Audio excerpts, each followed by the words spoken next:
Hello, welcome to True Crime Talk. I'm Kathleen, and today I'm going to be talking about the Lynn Bradley case. And as you probably already know, if you watched the Netflix documentary on this case, or if you knew about this case before that came out, Lynn Bradley went missing from a cruise ship quite a while ago, quite many years ago. It was 1998. And so this is the FBI missing person poster for Lynn Bradley.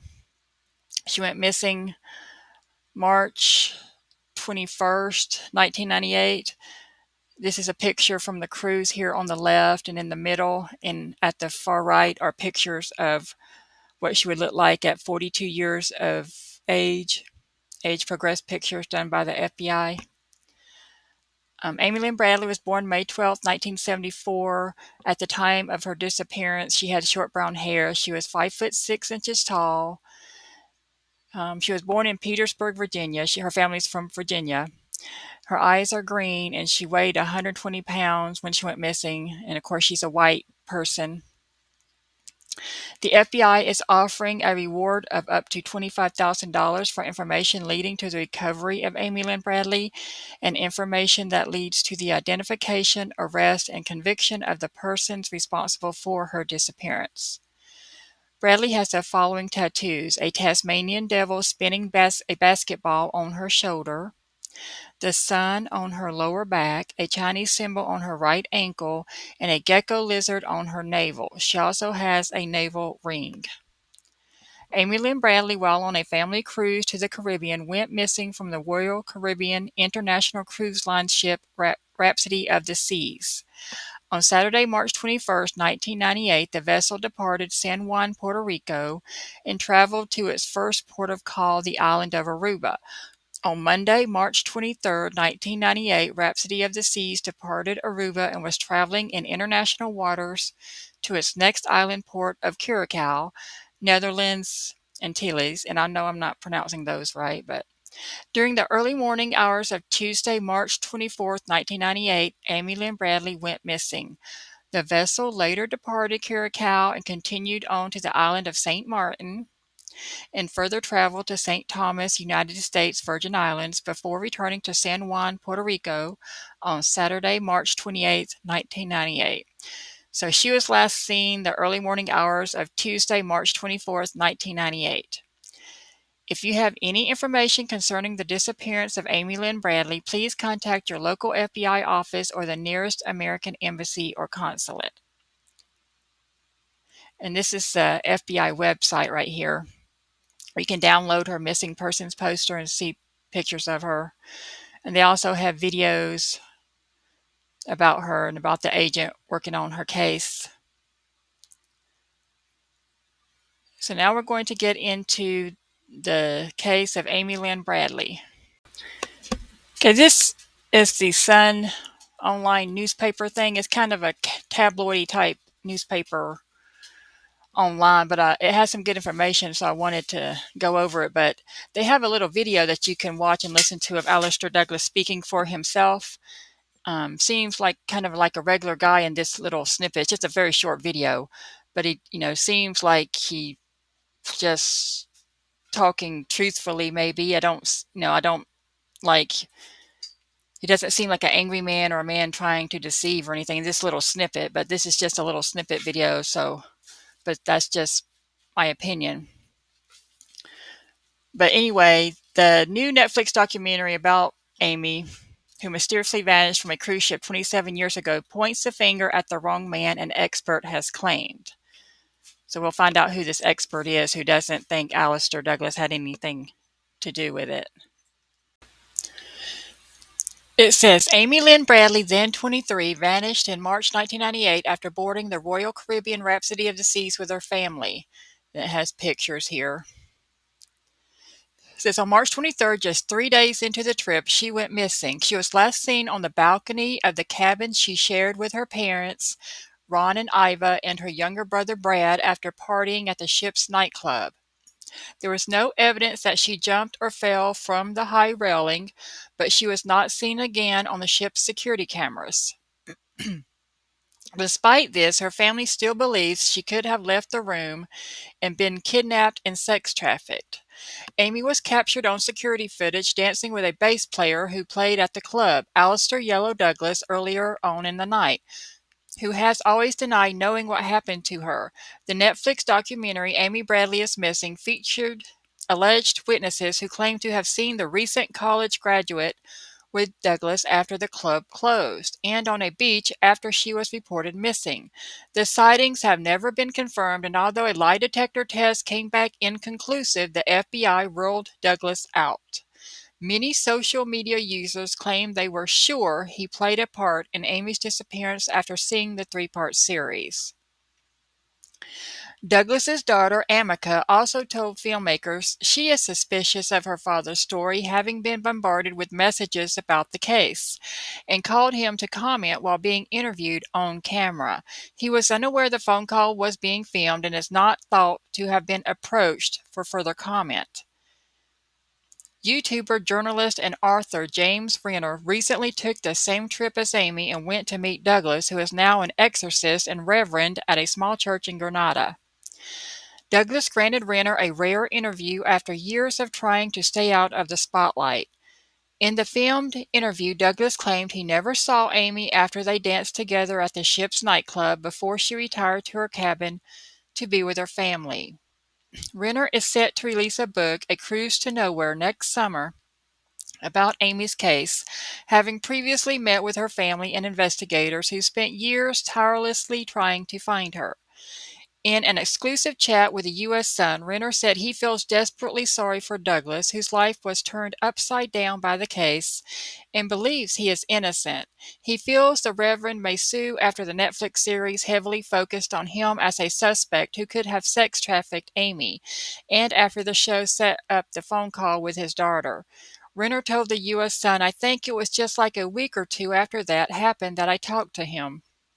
When I talked to him, he said he was ready to take legal action if they made him look bad. I certainly think he has a case. I would do it if I were him." Renner said he had not spoken with him since the release of the documentary, and the U.S. Sun has made several attempts to reach him for comment. "I would imagine by now he has watched it or has somebody that's told him what's in it," Renner continued. "He keeps up. He knows what's going on." I think the documentary certainly did a disservice to the investigation into what happened to Amy because you go online now and people just assume that he's guilty. The U.S. Sun spoke to filmmaker Ari Mark about Douglas being a suspect, to which he replied, "I feel awful for the Douglas family and what they've had to endure all these years." They did not comment further on how he was portrayed in the series. Discussing his meetup with Douglas, Renner said he has remarried and tried to make peace with the fact that his name is still linked to the case. But he still gets upset when trolls attack him and his family online, and he has received death threats over the years, despite using another name on Facebook. "I found him to be very sincere and candid," Renner said. "If he was involved, there was really no reason for him to grant me an interview. He had nothing to gain from it." But this is an event that he's had to think about a lot. I think he was looking for an opportunity to tell his side of the story. He admits that as an officer on the cruise ship, he definitely crossed the line with dancing close with Amy. But he says he didn't have anything to do with what ultimately happened to her, and I believe him. He's an active member in his community there. He doesn't have any other history of violence. He has a beautiful wife and kid on the island, and they were at church with him and were involved there and seemed well adjusted.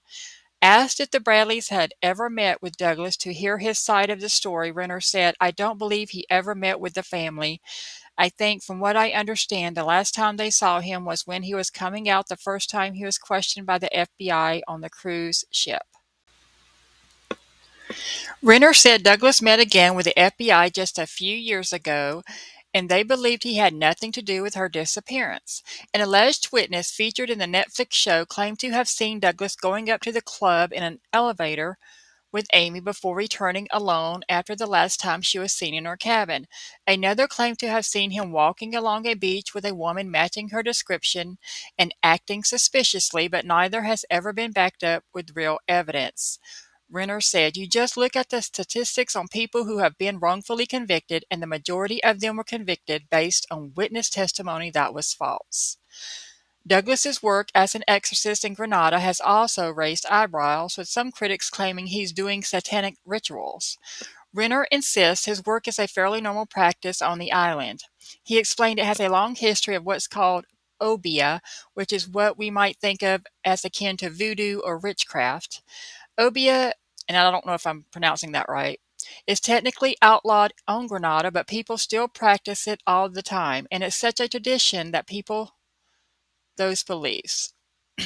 Let's see, let me read that again. It says, and it's such a tradition that people those beliefs. Okay, I think they messed up on that sentence. So he's essentially through this church working as an exorcist in the tradition of obia. It's not that out of the ordinary for Grenada. It would be a little weird, if he was doing that in like Ohio. In his interview with Renner for the YouTube channel True Crime This Week, Douglas recalled playing until midnight with the band, after which he began talking to Amy the night she vanished. He claims the pair talked about music, and she later met him at the lounge at the top of the ship, where he grew uncomfortable with her chain smoking. She allegedly told him it was because her father found out she was gay, a claim backed up in the documentary, which also featured interviews with past girlfriends. Douglas admitted he didn't know how to respond as he's a religious man, but took pity on her and suggested they dance to a few songs before he had to leave at 12:55 a.m. I said, "Look, I have to go. I have to be out of the passenger area." And I left. He claimed that was my last conversation with her, last time I saw her. The person I am, I like to console people. I like to talk with people. There is not enough time. Maybe the following day, if I had seen her, I would have. He further claimed he had a key card for his cabin that recorded what time he arrived back at his room. The ship's security allegedly called him the following morning and quizzed him on whether he had a woman in his room, explaining Amy was missing. He claims he was told not to leave his cabin where other musicians were also sleeping. He insisted he hadn't seen her since their chat, and it was forbidden to have passengers in his room or to be outside past 1 a.m. Douglas said he was questioned for hours by authorities but later cleared, insisting he wasn't worried but was nervous to have his name mixed up in something he didn't know about. Tearing up, he admitted, "I've lost so many opportunities because of this," explaining that people Google his name and believe he had something to do with Amy going missing. "My inbox, my Facebook, people have been writing me horrible stuff for years." Speaking about the phone call with his daughter, he said, "I said, Amica, listen, if you want, you can let people know that I'm not your father because I can't explain this. I said, the truth will come out, and when the truth come out, I will sue the people who have been making documentaries about me. For now, it's just in the hands of those investigating. Somebody knows something, and somebody will speak at some point." And this is a picture. Author and YouTuber James Renner is releasing a book about the case next year, and that's what he looks like. It's a picture of Amy. Okay, so that's the article. And then up here, they had the timeline of Amy Lynn Bradley's last hours before her disappearance. So March 23rd, 1998, in the evening, Amy and her brother Brad attended a dance party at the ship's disco where they were seen with members of the ship's band. The ship was sailing from Aruba to Curacao. March 24th, 1998, at 3:35 a.m., Brad Bradley returned to the family cabin, followed 5 minutes later by Amy. After a night of dancing and drinking, they sat on the balcony and talked before Brad went to sleep. That same morning at 5:15 a.m. to 5:30 a.m., Amy's father, Ron Bradley, woke up briefly and saw Amy asleep on a lounge chair on their cabin's balcony.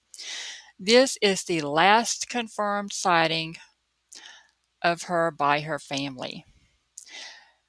That same morning, between 5:30 a.m. to 5:45 a.m., 3 witnesses later claimed to have seen Amy on an upper deck of the ship with Alistair Yellow Douglas, a member of the ship's band, and said he was seen leaving alone shortly after 6 a.m. 6 a.m. When Ron Bradley woke up again, Amy was no longer on the balcony, but her shoes were still in the cabin and her cigarettes and lighter were missing. He began to search the ship for her.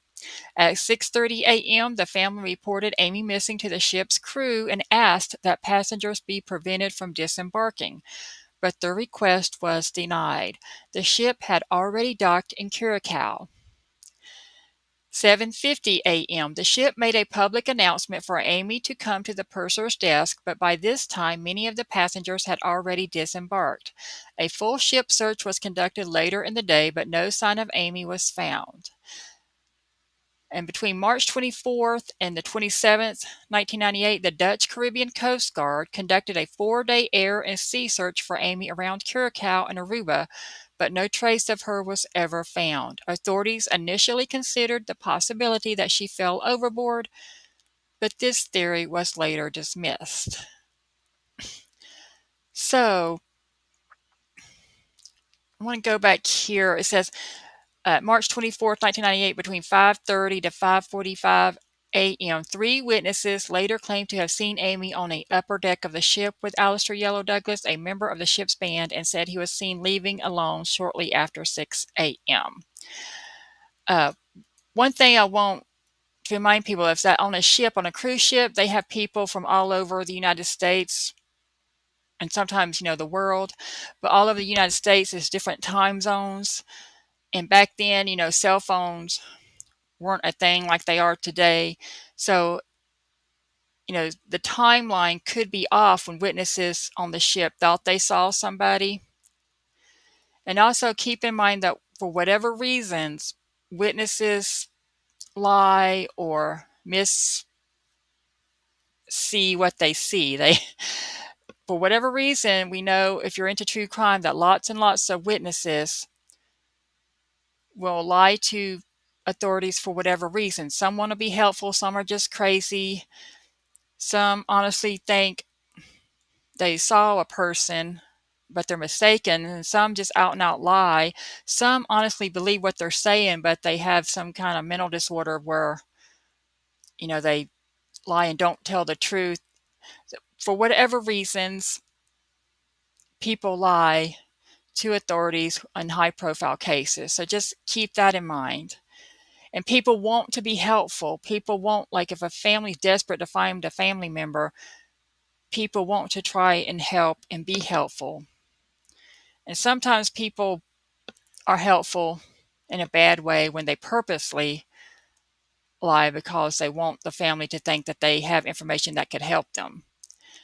So just keep that in mind, that it's possible that these witnesses didn't see what they say they saw, or that the timeline is off of when they saw what they saw due to the different time zones and stuff on the ship. When you're on a cruise ship, especially back then before cell phones and all that, people didn't set their watch to the time that the ship, to the time zone that the ship was in necessarily. People just kept their watches on the time that from where they came from. Here's a video of Amy Lynn Bradley's, the last known footage of her dancing on the cruise ship. There's not going to be any sound, but this is a video. You can see her last known footage shot by a videographer on the cruise ship or the security cameras or whatever. So there she is right here in this white short sleeve shirt right there, dancing, having a good time. See the other people there. There's Alistair, otherwise known as Yellow. Yellow, Amy right here. So like two young people having a good time on a cruise ship.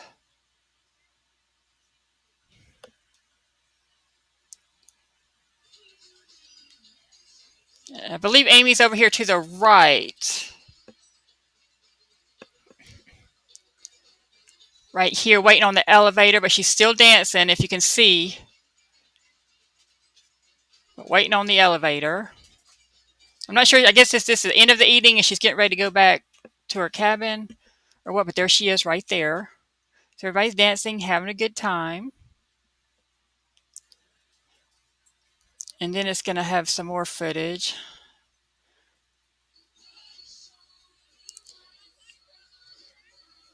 She's not in view. Oh, there she is right there. That's her and Alistair in the back there behind these people. Um, look to the right. Wait a second. The video, I'll cut to them in a minute. But they're just dancing to the music that's being played on the cruise ship. There they are, Amy and Yellow. And see how close they're dancing? And I'm not judging them for it. I'm just saying, look how close they were dancing. Now, was she dancing that close due to being intoxicated, or is that just how she normally, dances with people? They're just having a good time. And who initiated that closeness? Like, is Alistair the one initiating that, or is that just... See, the other people aren't dancing so close, so it's just unusual, but they are younger people. And to my understanding, a lot of the other people on the cruise ship were a bit older, maybe married or whatever, and these are just young people here. Some more footage. I'm not sure where she's at in this footage. Um,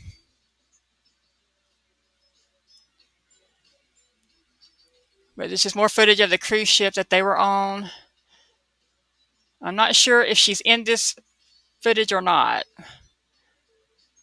but you can see it for yourself. There's other people, some young people, like some kids maybe. There's Alistair, I believe, right here. The yellow is right there playing, I believe, the bass. And that's the end of that footage. This is the infamous picture of the prostitute, the online prostitute.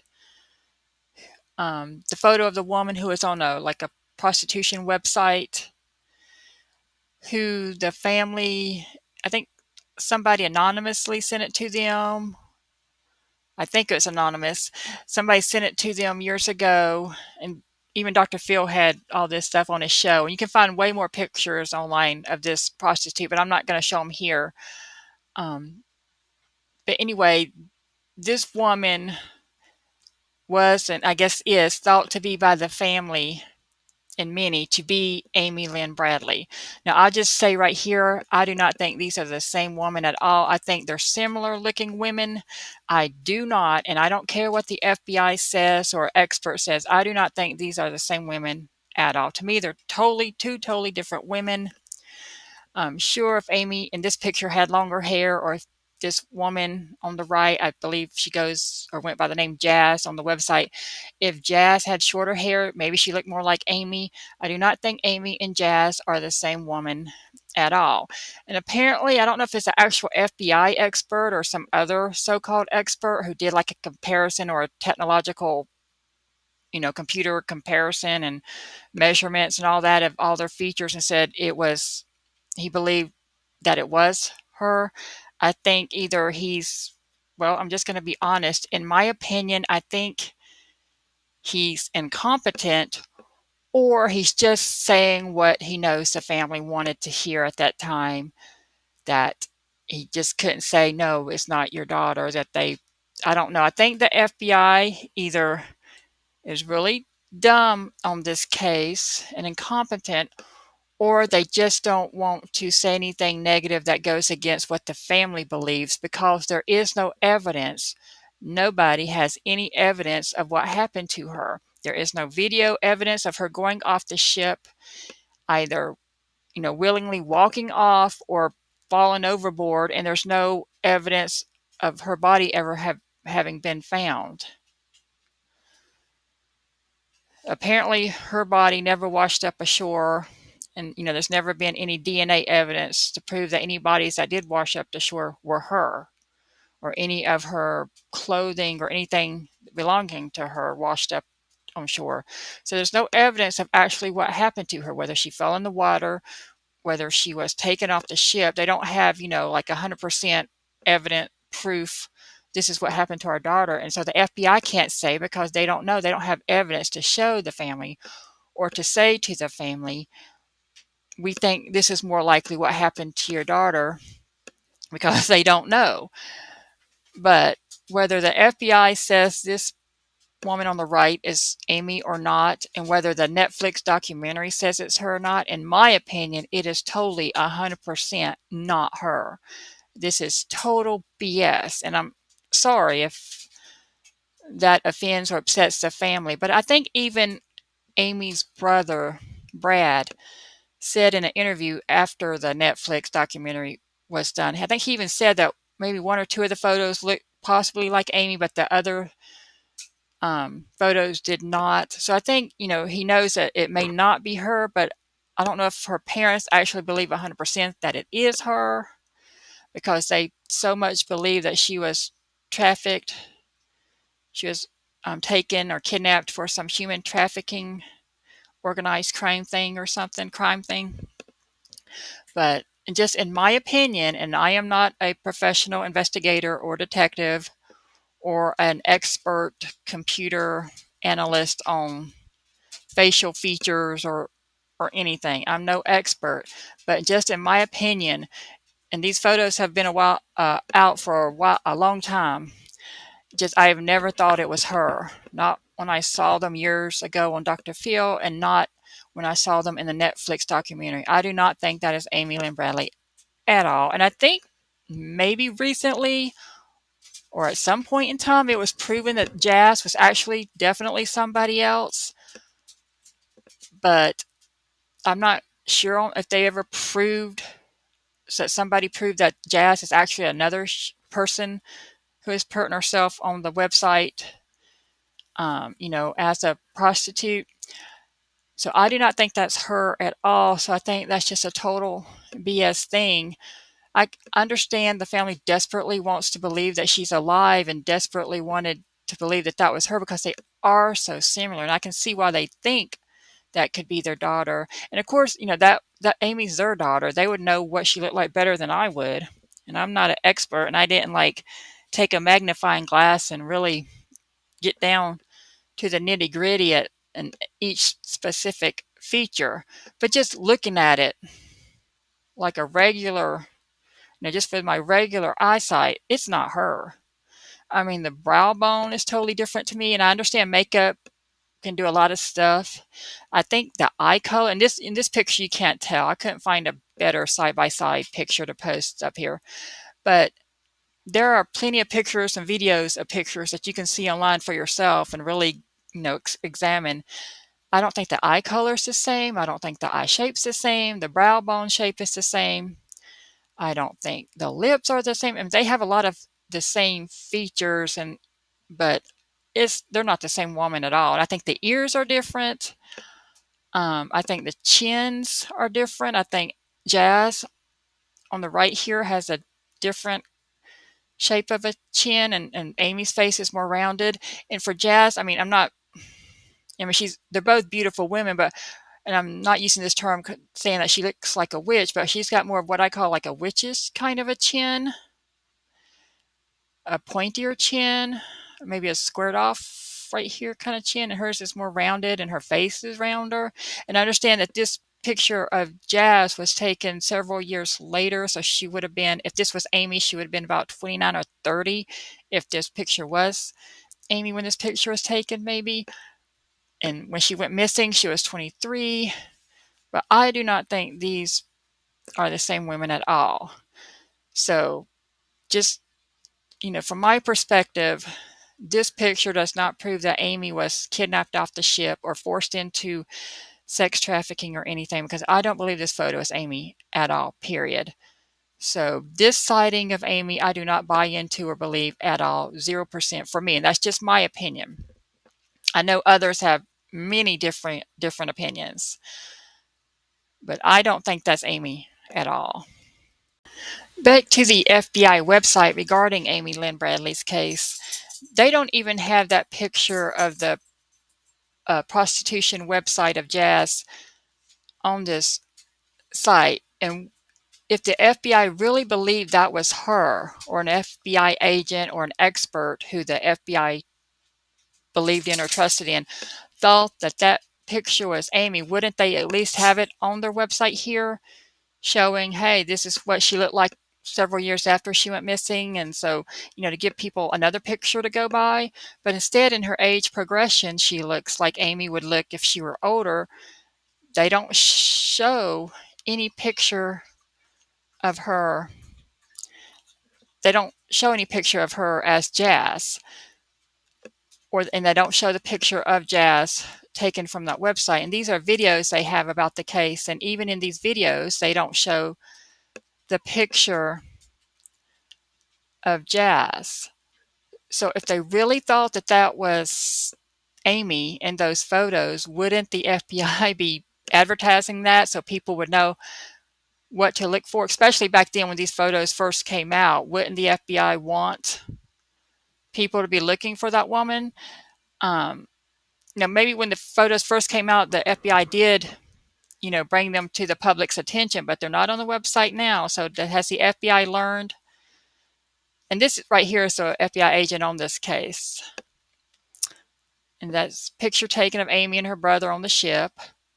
And the photographer told them to pose that way. Some people think it's weird how they're posing as brother and sister, but it's just the photographer telling them, how to pose and taking pictures that are normal for pictures taken on ships or whatever. So anyway, so there's that video, and then there's this video with more pictures, but this video also doesn't show the picture of Jazz, who supposedly some experts said at one time was Amy. So I just want to point that out. If the FBI really thinks that Jazz is Amy, why aren't they just putting that on their website and getting it out there in everything that they do about Amy, as far as the videos they post to their sites and the posters they put out and stuff? Why isn't Jazz on those posters? Does the FBI know that that is not Amy? And if so, why have they not 100% definitively told the public that, so the public will know and stop thinking that Jazz is Amy? So another reason I am not fond of the FBI, I understand these parents are desperate to get their daughter back or to find out what happened to her. But I think the FBI just isn't being totally truthful or honest or real with the family, because they know the family's grieving and hard. And since the FBI can't prove to the family what happened, the FBI just doesn't even try to tell the family at all what really probably happened to Amy. So, I don't fault the family, and I can't fault the FBI if they have no evidence to prove to the family what actually happened to their daughter. But just not fun of how the FBI handles public relations on cases. I wish there was more transparency, more honesty, more realness, and, just stop feeding into the frenzy. This FBI agent goes on every documentary that I've seen just about Amy Lynn Bradley. And I will say that in the Netflix documentary, she did go over all the different scenarios that could have happened to Amy. She didn't say one thing was their preferred theory over the other. From what I remember of watching her in the Netflix documentary, she was honest about all the different scenarios that could have happened, and she never claimed to have known what did happen. But I don't know. I think, some more directness by the FBI with the public and with the family would be useful. I know a lot of people think that Amy's still alive, but in my opinion, and it's just my opinion, no expert. And of course, you want to keep her picture out there because we have no definitive proof of what happened to her. So you don't want to stop looking for somebody who could be out there needing help. But if she was taken off the ship to be used for sex trafficking, she would have been killed not long after. If she was taken off of the ship to be, like by serial rapists, serial killers, some group of men who just wanted to party with her and do bad things to her, she would have been killed immediately after that. She wouldn't have lived. She wouldn't still be alive all these years later. And of course, if she jumped off the ship or fell overboard, she's dead. The idea that she would still be alive no matter what scenario happened is preposterous in my mind, but crazy things happen. Um, but miracles can happen, like the JC Lee DeGard case. I think it's JC Lee DeGard or JC Lynn DeGard. No, JC Lee Dugard. The child who was kidnapped when she was 11 years old by two perverts and held for, I think it was 18 years, and she came home alive. So, good things can happen, miracles do happen. But I don't see that as a likelihood in this case, that Amy's just somewhere and afraid to come back home, or doesn't want to come back home, or, can't remember where home is, or she's been so traumatized she just can't face her family anymore. I don't think this is that case, one of them kind of scenarios at all.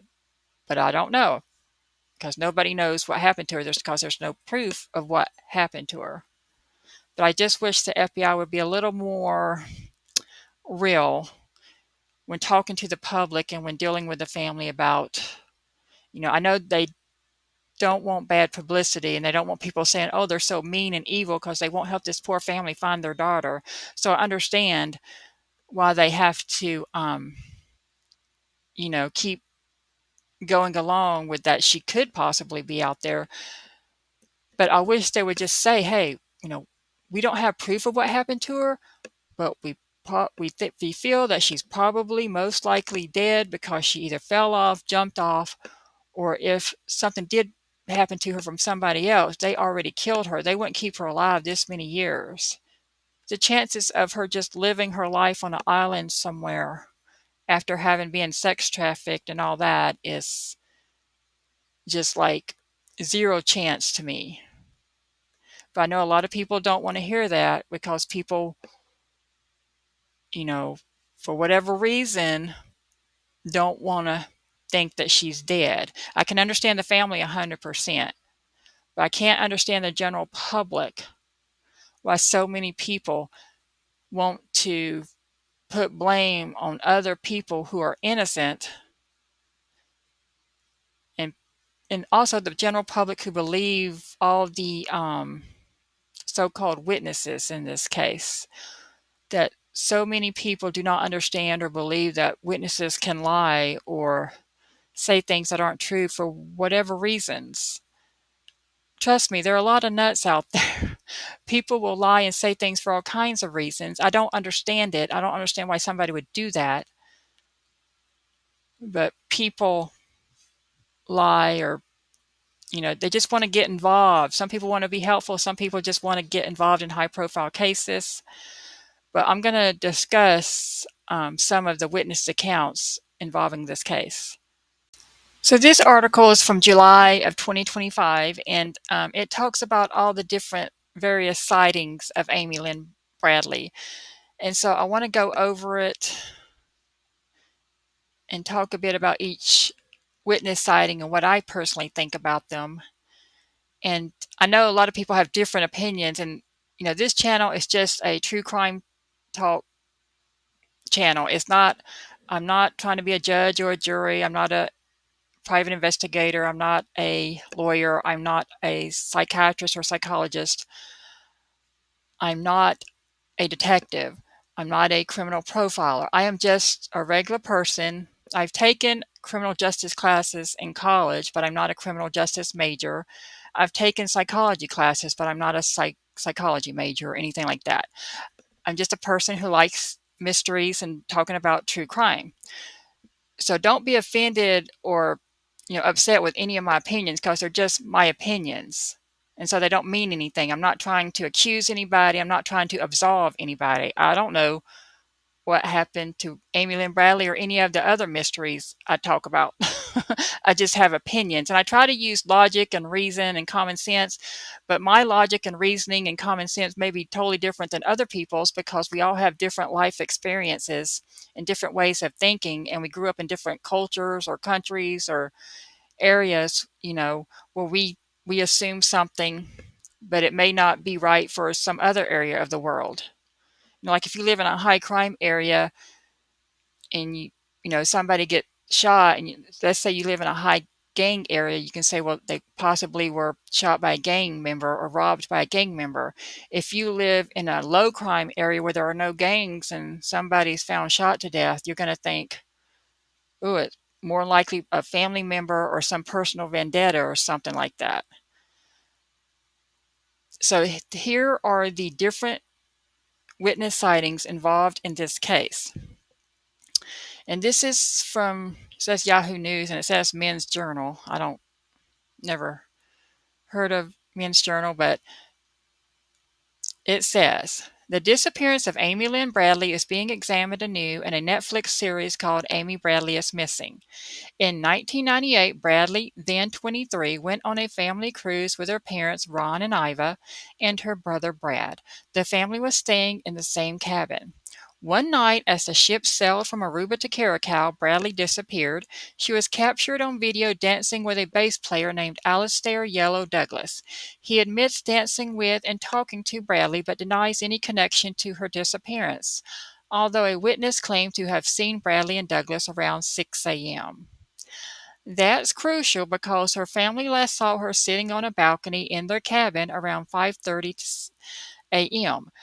At 6 a.m., she was gone. The ship docked in the port of Curacao and she vanished into thin air. Over the years, many theories have emerged. Some believe Bradley jumped or fell overboard from the balcony, a theory buttressed by the fact that a table was pushed against the railing wall, according to the documentary. However, over the years, a series of strange sightings have led to the persistent belief that it's possible that Bradley is still alive and that she may have either left the ship voluntarily, possibly to get drugs, according to the documentary, or was human trafficked.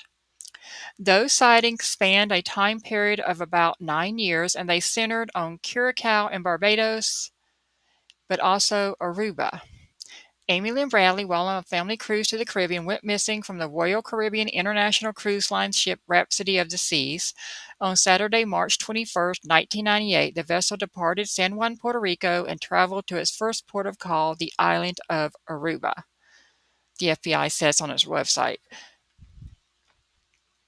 On Monday, March 23, 1998, Rhapsody of the Seas departed Aruba and was traveling to international waters to its next island port of Curacao, Netherlands. During the early morning hours of Tuesday, March 24, 1998, Amy Lynn Bradley went missing. The vessel later departed Curacao and continued on to the island of St. Martin and further traveled to St. Thomas, United States Virgin Islands, before returning to San Juan, Puerto Rico on Saturday, March 28, 1998. So we already know that information, but here's a list of the main sightings of Amy Lynn Bradley over the years, along with a timeline. Okay, so one of the most important sightings to me is the 6 a.m. sighting, supposedly that happened, and it happened on the morning that she went missing, the morning that she was last seen. And so this sighting is very important to me because if it's true, it could very well mean that somebody on the ship knows something or did something to her. If the sighting is true, if the witnesses are accurate, if the witnesses are being truthful, if the witnesses really saw what they thought they saw at the time that they thought they saw it. On the morning she disappeared, a cruise ship passenger claimed she saw Amy going up an elevator with a bass player named Alistair Douglas, who is a central figure in the case. She then claimed that he walked along past her, according to the documentary.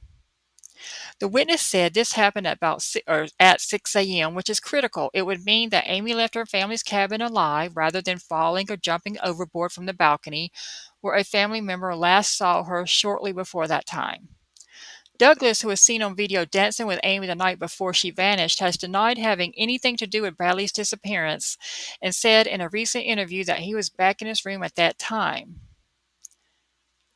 Okay, so this doesn't give all the details of how those witnesses, let the family know, or that witness let the family know about this sighting. One thing that this little article doesn't mention is that I thought there was, this talks about one witness, but I thought it was two girls who actually believed that they had saw Amy. And in the Netflix documentary, they interviewed one girl. Well, what happened to the other girl? Did she change her story? Did she not back up the other witness? Was she not telling the truth back then, or didn't, is it just the one girl who claimed she had saw Alistair and not the other? What happened to the supposed other witness? Because I thought this one girl who they interviewed was with a buddy, with a friend, a female friend on the cruise. I believe they were 18, about 18 years old at the time. What happened to the other witness? Did she change her story? Does she not really all in on this witness sighting? What happened to her? So that's one question I have about it. And also, like I talked about before, it's the different time zones. People on the ship might have been using the different, like if you're from California, your time zone would be different from Florida, the East Coast. So, what time zone were their watches in? How did they know it was 6 a.m.? Was it a clock on the ship, their watches, a cell phone if they had them at the time? I'm not sure. I can't remember how prevalent cell phones were in 1998. I mean, they were around, but the very basic, regular old big cell phones, I think. I think I got my first cell phone in 1998. It was a little, just a little phone. It doesn't, wasn't a smartphone or anything like that. It was just like a little, I think a flip phone. But anyway, so what? How do they know it was 6 a.m., the witnesses or the witness? Okay, so that's my questions regarding that witness sighting. But if this witness or these witnesses, because I thought there used to be more than one who saw her at 6 a.m., is true, then Alistair Douglas could be lying, which would, mean that he has something to hide. But if it's not true, then, you know, this sighting doesn't matter. Any sighting that isn't true obviously doesn't matter, doesn't mean anything to help find Amy. Okay, the cab driver sighting from March of 1998. So the same month that she went missing, according to the documentary, a cab driver told the Bradleys that he had seen Bradley in Curacao. When the Bradleys returned to Curacao to search for Amy, a Curacao cab driver approached them, the Amy Bradley missing website says. That's the website that the documentary says experts use to document a pattern of IP addresses visiting it on holidays from the Caribbean. He claimed he had seen Amy, when the ship was docking. He said he recognized her green eyes, which had been clearly described in the reward poster.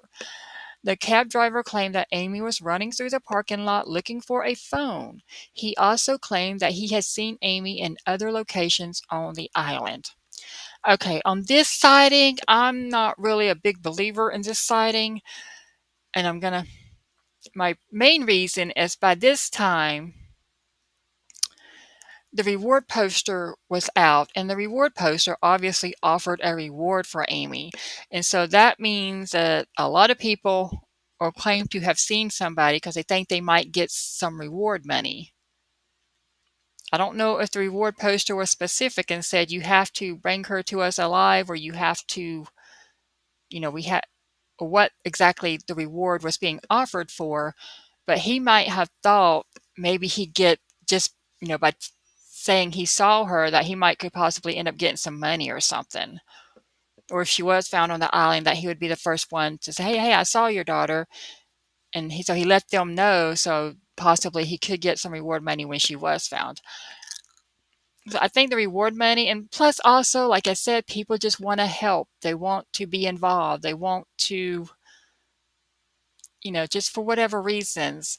I can't tell you why. I'm not a psychiatrist, but people do lie about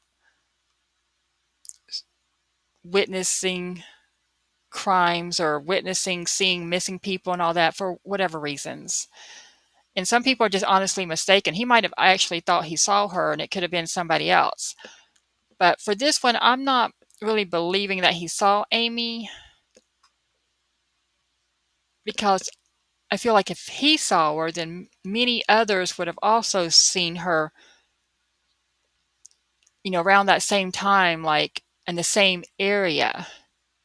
But nobody else came forward, around, when the ship just docked and said they saw her running around asking for a payphone or whatever. So he didn't have any other witnesses to back up his story, whether they were with him at the time or around him or just other people in the area who also, yeah, when the family went around passing out flyers, they didn't get another witness saying they had seen her. Um, so the next sighting was the David Carmichael sighting in August of 1998. So this is the same year she went missing, but it's several months later. David Carmichael is a Canadian tourist who said he saw Amy on a beach in Curacao in August of 1998, a few months after she went missing.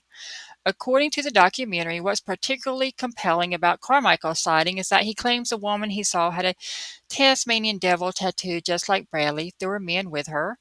If he, one of the men, had not stared at me, I would have forgotten everything, but I can't, Carmichael said on the series. I think about this every day. There isn't a day goes by when I don't. Okay, regarding this sighting, I don't believe him at all. My reasons why: one, a gut feeling, which I know doesn't mean anything, but this isn't a court of law. I just don't believe him. And by this time, Amy is, her parents did a good job of getting her poster and her story out there. By this time, Amy's case was well known by a lot of people.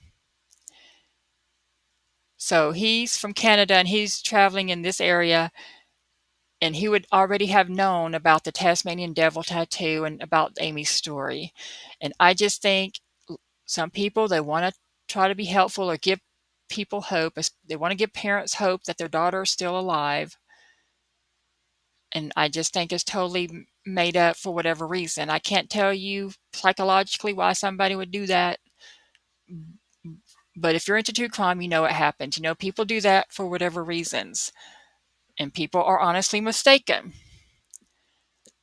But if he saw somebody and he felt there was something fishy going on, and he recognized that Tasmanian devil tattoo, and he felt like she was being held hostage then, why not immediately go to the authorities right then and there? So I don't believe his story at all. So the David Carmichael sighting, to me, just in my opinion, is not true, is a zero in believability to me. The Bill Hefner sighting of January 1999. So this is January, the very next year. According to the documentary, another sighting was reported years later, but supposedly occurred in January 1999. So Bill Hefner is this jerk, and you'll see why I call him a jerk in a minute if you don't already know his story. He's a naval officer at the time named Bill Hefner, came forward years later and indicated he met a woman who said she was Amy Bradley at a bar in Curacao, which is where the cruise ship was docking the day Amy disappeared. So years later, he came forward and claimed to have seen Amy Bradley, or a woman who said she was Amy Bradley, in January of 1999. He said, "She told me she got off that ship and she left on her own because she was going to score drugs," he said in the documentary. "She said, well, me and my brother were partying and I went ashore to get drugs, and now I'm stuck here with these guys." Investigators didn't turn up anything after Hefner's report because he took so long to report the sighting due to concerns about his career. According to the Amy Bradley Missing website, Hefner was sitting in the bar area and noticed two women sitting together at a table. One woman was Caucasian and the other was Hispanic. The Caucasian woman walked over to him and told him that her name was Amy Bradley and she needed help. The website continues, Hefner did not recognize that she was a missing person, but he did recognize that she was an American. He told her to go to the ship that was docked 5 minutes away. Amy made another attempt to tell him that he didn't understand. Her name was Amy Bradley, and she needed help. Two men then approached Amy and sent her upstairs.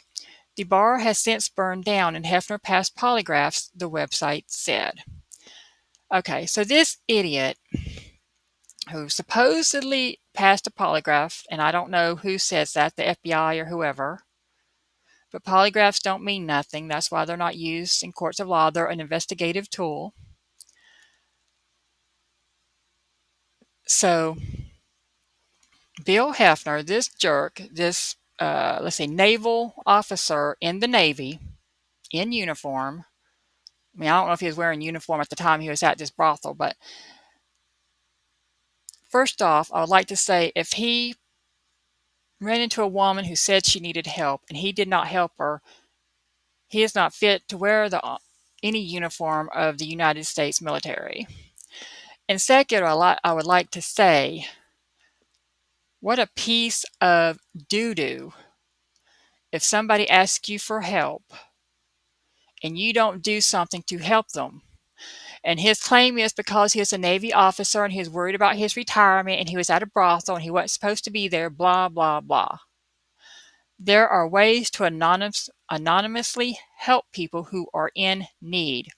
And he didn't have to let the Navy people know where he was or what he was doing. All he had to do, find a phone, a pay phone, or tell somebody anonymously, this girl says she needs help, to try and get some help for this girl who said she needed help. I don't believe his story at all because if it's true, he's a complete and utter sleazeball. And if he lied about this story, he's also a complete and utter sleazeball. But what a creep. What a piece of crap. Because I try to think and put myself in his place. Of course, I would never be at a brothel. And I'm not in the military. And I don't, know what all the military rules and policies are and how bad it would be for you if they found out you were in a brothel if you helped some girl out who needed help. But, and I don't think it's a big deal, quite frankly. I mean, there are lots of Navy men going to prostitutes all over this world. But,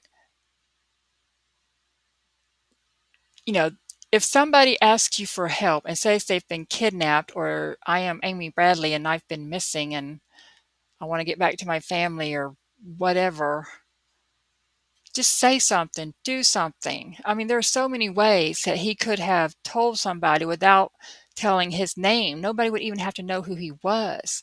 He could have picked up the phone there or some other island. Like maybe, okay, he didn't do anything on that island, and the next dock that the ship docked at, the next island or place, a payphone, a public phone, just somewhere say, hey, I want to remain anonymous, but I was at such and such place, and so says she's there and she needs help. Bye, and hang up. I mean, so I don't, because there's so many ways that you can, I don't care if you're a Navy officer or what, there's so many ways that you can anonymously, especially back then, because we didn't have cell phones like we do today, and the internet like today, where they can trace everything if they really wanted to get back to you. But if you make an anonymous tip in good faith, no harm is going to come to you by the FBI or whoever. I mean, I know the FBI can suck a lot of times and they're very political and biased and all that.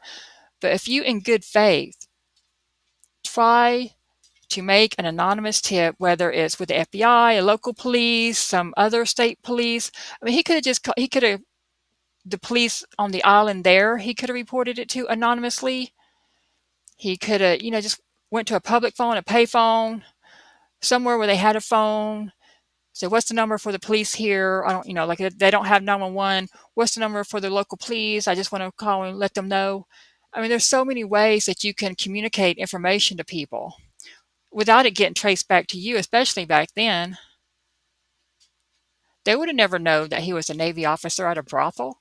So he's the one who said all this BS that, oh, he couldn't report it because he's a Navy officer, blah, blah, blah. So he waited till after his retirement. I just think he's a jerk, wanting attention or wanting to get involved, wanting to, I don't know what he's missing in his life that he needed to do this, but I don't believe him at all. I think he's a total piece of doo-doo for many reasons. But so the Bill Hefner sighting of January 1999 that he did not report until years later, I think is total BS, is totally bogus, in my opinion. And like I said before, it's just my opinion. My opinion doesn't mean anything.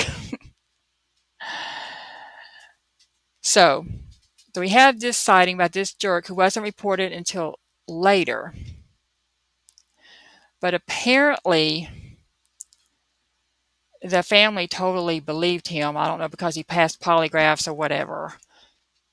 And some people know how to pass polygraphs easily, and some people just do. I mean, there have been known serial killers who passed polygraphs. So please understand that certain people, psychopaths, um, really people really good at lying, pathological liars can pass polygraphs easily. It's no big deal that he passed a polygraph. It doesn't mean that what he said was true.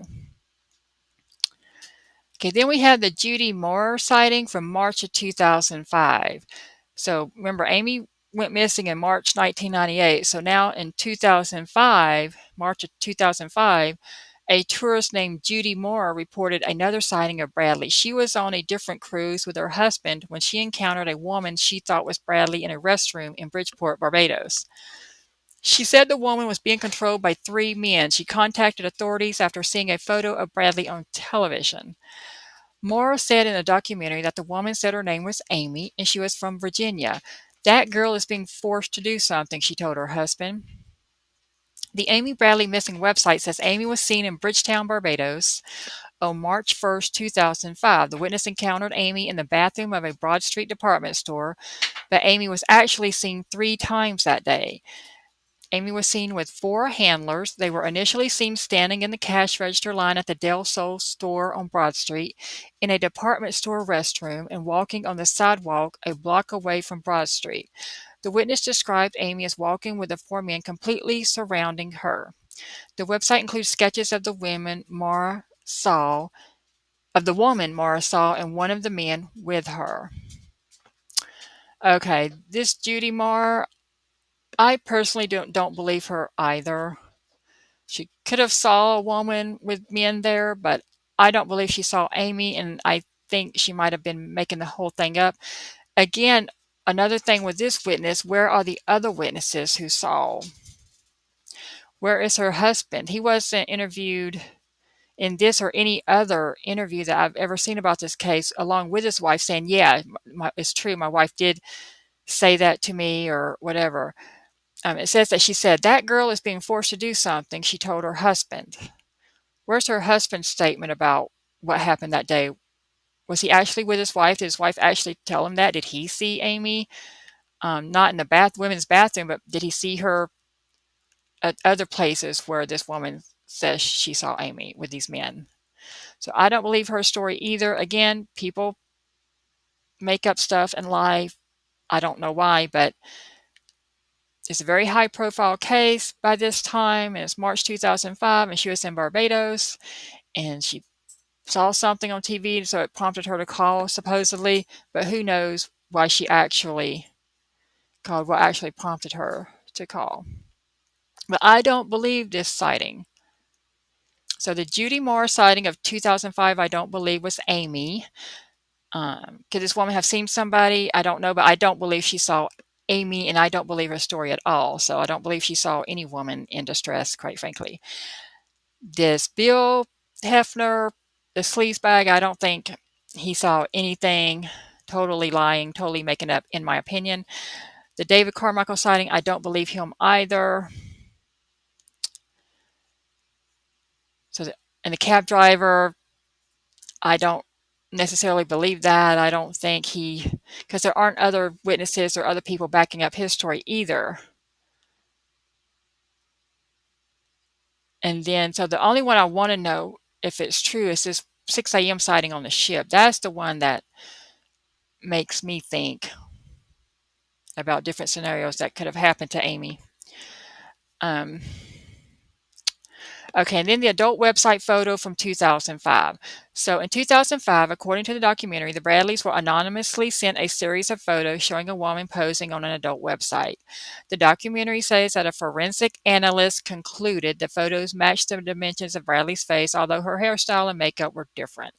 The official Amy Bradley Missing website has the photos and says from 2002 to 2008, Amy's photograph appeared on the website for an escort resort in Venezuela. A complete forensic evaluation was done to determine if the photographs were Amy Bradley. The forensic evaluation was done by Wesley Neville, a well-known and highly respected certified forensic artist at International Association for Identification in Fredericksburg, Virginia. The website says it includes a graphic showing the different dimensions studied in that analysis.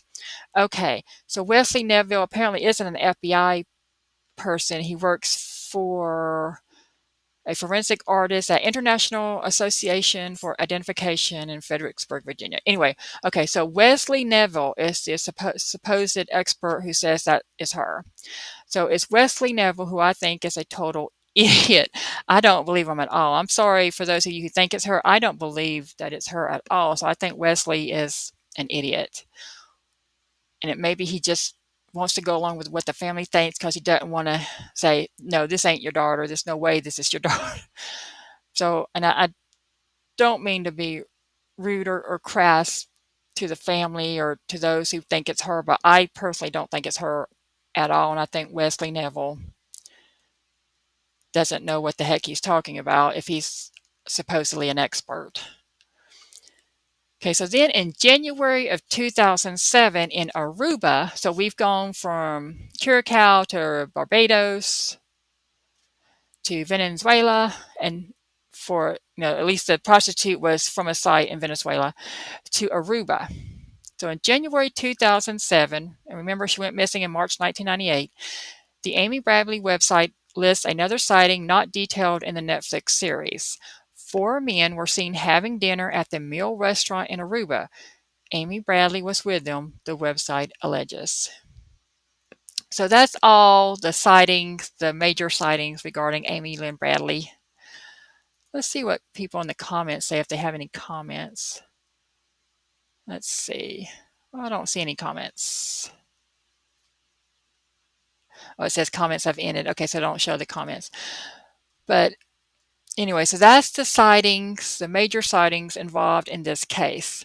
So the only one that really interests me, and I wish I knew more about, get more detail about, is the supposed 6 a.m. sighting March 24th, 1998 on the cruise ship where the girl, and I thought, in other documentaries it was at least 2 girls who said that they had saw Alistair Douglas with Amy, but the Netflix documentary only had one of the women on there. What happened to her friend is, she just didn't want to be a part of it. They couldn't find her after all these years, or, she deceased or something. If her friend backs her up, 2 people is always better than 1 witness. Because, like if, let's say these 2 girls on the ship, they decided to just make up a story, or, they were just, or they thought they had seen them at a certain time, but it was actually earlier in the evening. They saw them hanging out when they were dancing together or whatever. Or they just wanted to tell the family something to be helpful, or maybe they're bratty teenagers and just purposely lied. What I want to know is all the details of this sighting. And I know the FBI agent in the documentary on Netflix said that they were not able to confirm the validity of this sighting because of the different time zones that the different passengers came from, that apparently there's no way of knowing exactly what the specific time was that they saw Amy. Like where the ship was, it would have been between 5:30 and 6 a.m. that Amy went missing. But these girls saying they saw her at 6 a.m., well, apparently the FBI doesn't have any way to confirm that they actually saw her and Alistair at the time that they say they saw them, but due to different time zones and stuff like that.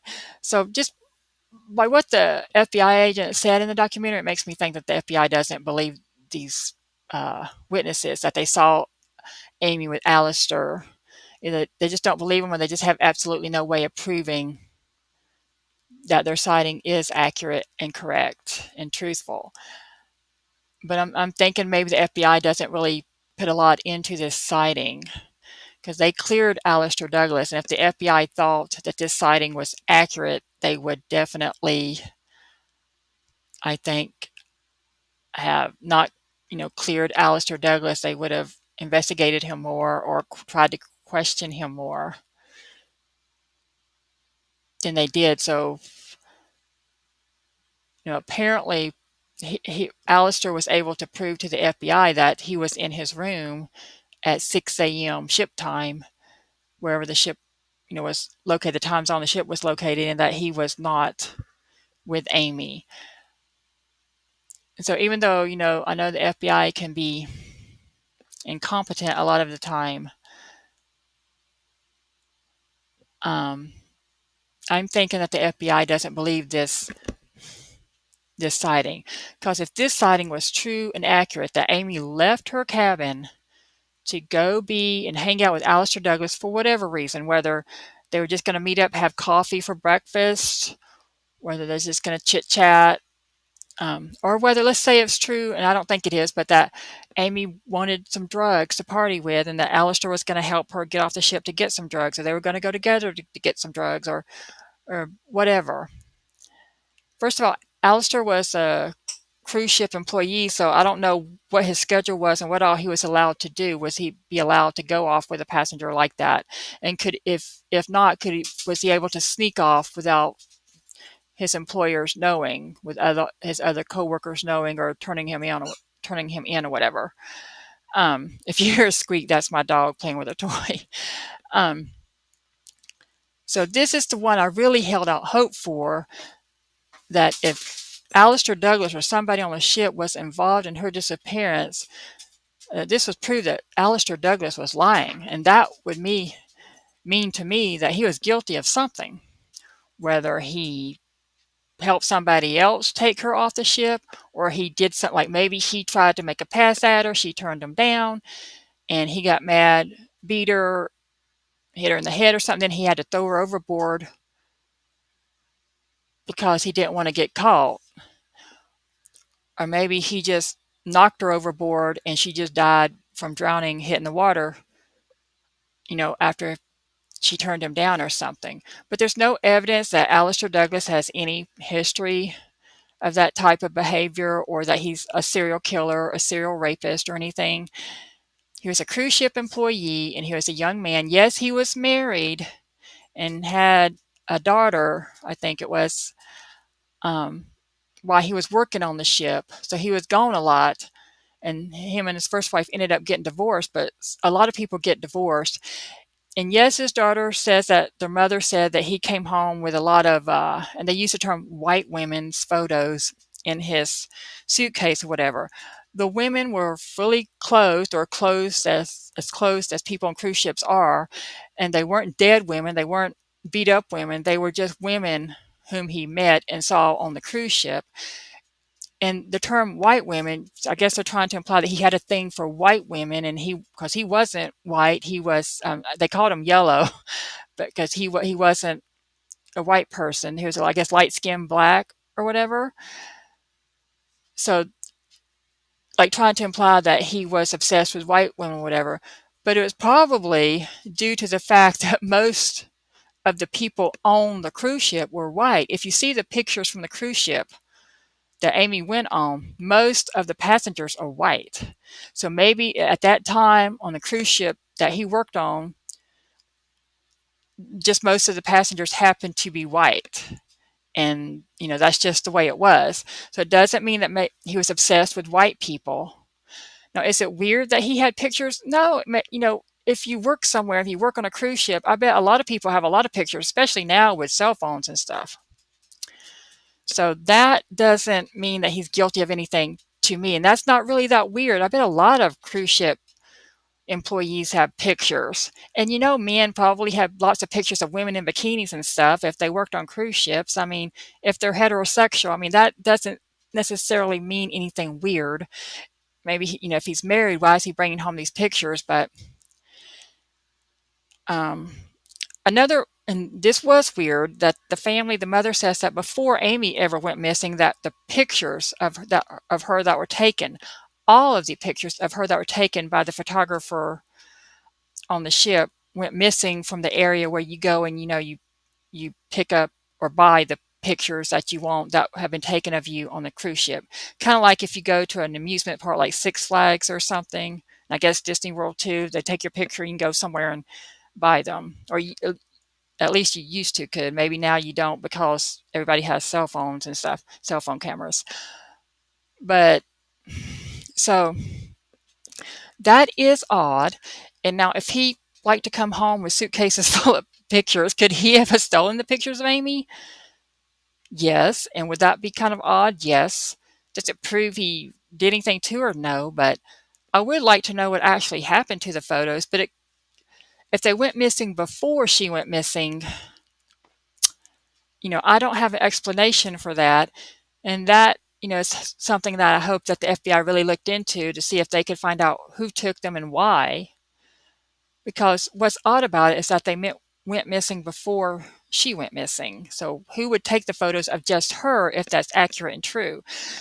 Because I was thinking, before I saw the Netflix documentary, I always thought that they went missing after she went missing. And I thought maybe just the cruise ship director or, employees just took her picture away so that the picture of the missing girl wouldn't be there for all the passengers to see, because you know how businesses are all about protecting their image and making people think that they're safe. They don't want, you know, like the cruise must go on, like the I believe it was the director in the Netflix documentary said that, maybe some employee just hit them and they just lie about it or don't fess up to it, but they did it for um like so that people wouldn't see the pictures of the missing woman there. They didn't want any publicity for that or whatever. I mean, I don't know. I'm just speculating.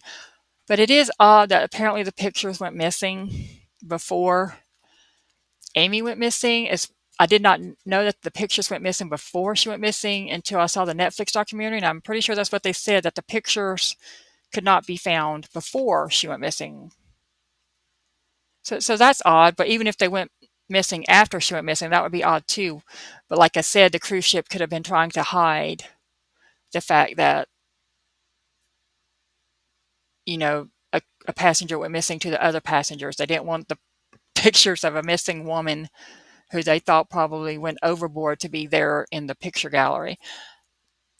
I mean, I don't know, but that is a weird thing. So I would love to know other people's opinions about the pictures. Do you think it's a big deal, or is it just something that happened that can't be explained because we don't know all, have all the answers, and we can't trust everything the employees say on the ship?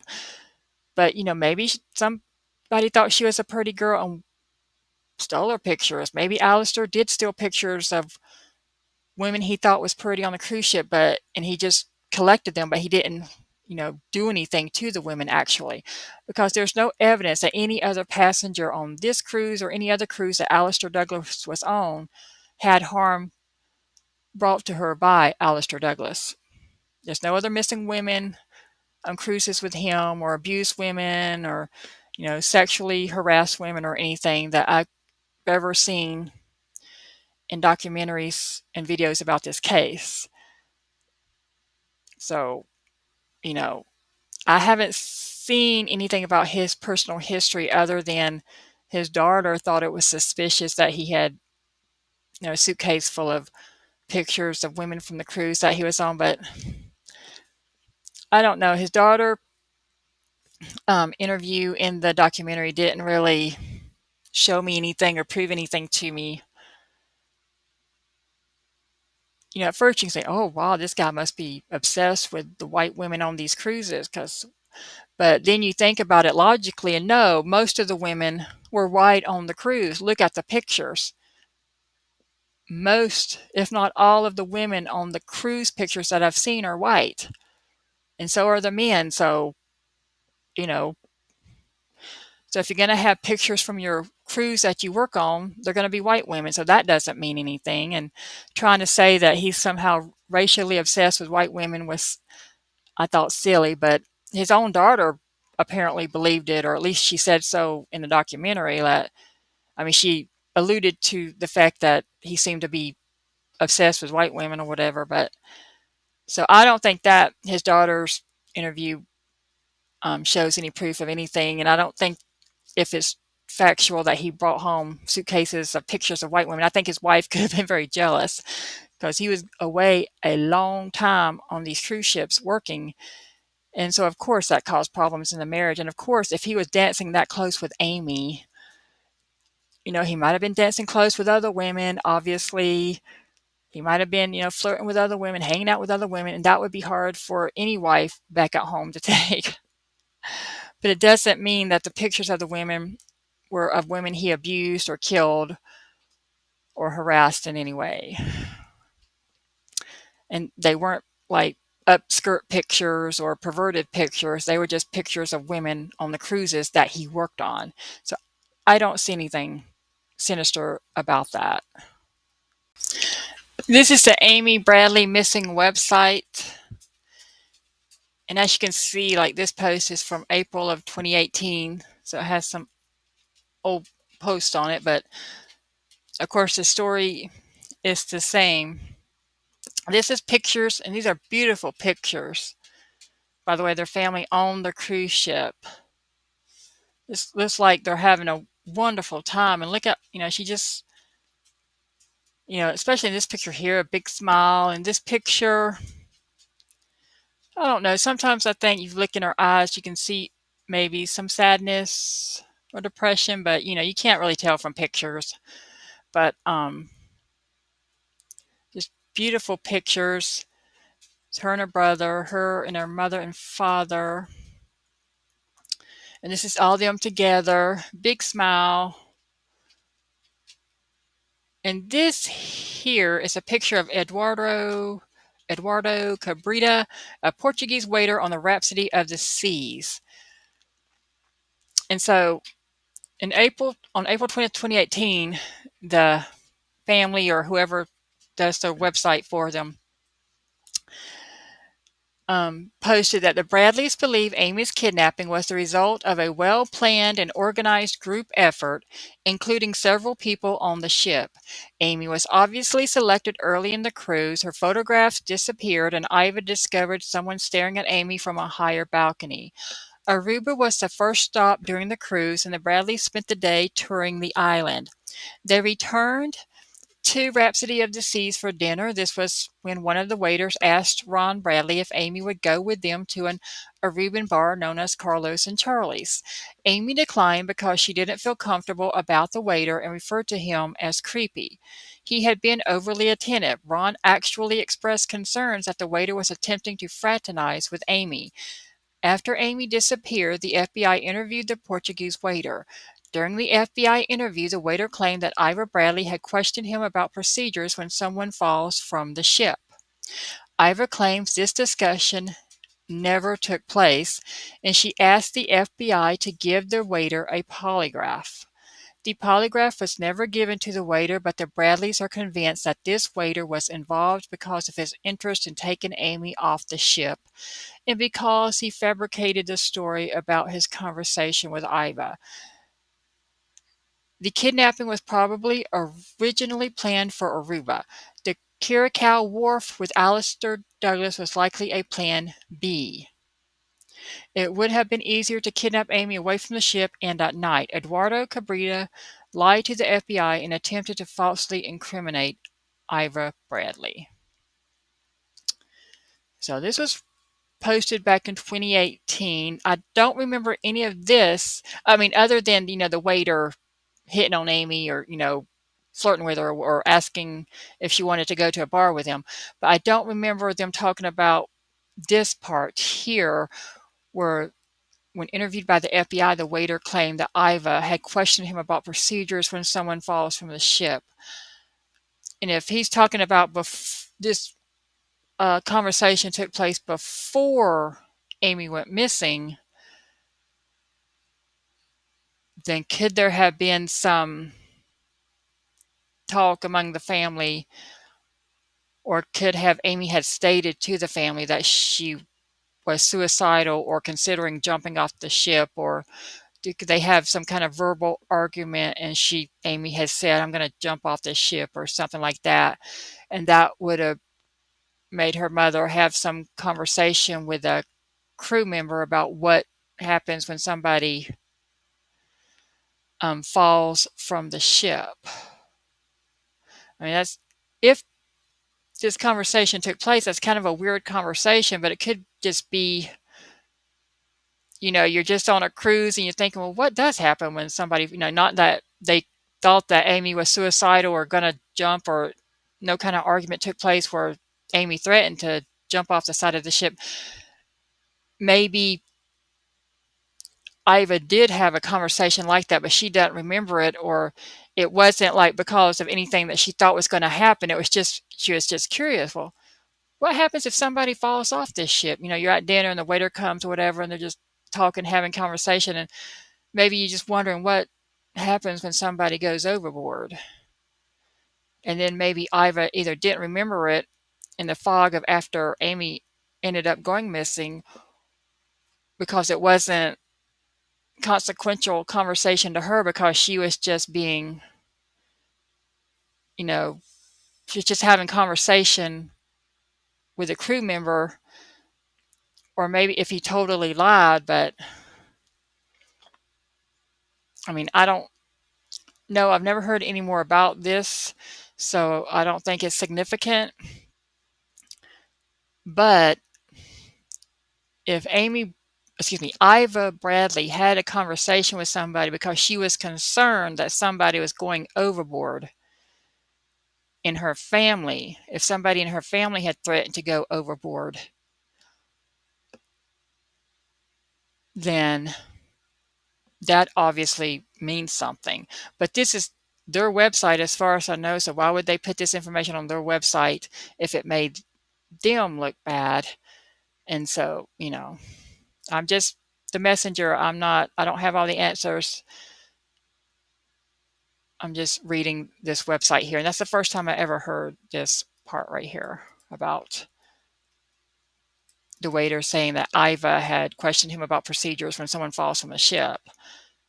Now, I could understand just a casual conversation. You just thinking, what happens when somebody goes overboard? Like, you're not planning on committing suicide or anything, or you don't think your daughter hasn't threatened to commit suicide. You just want to know.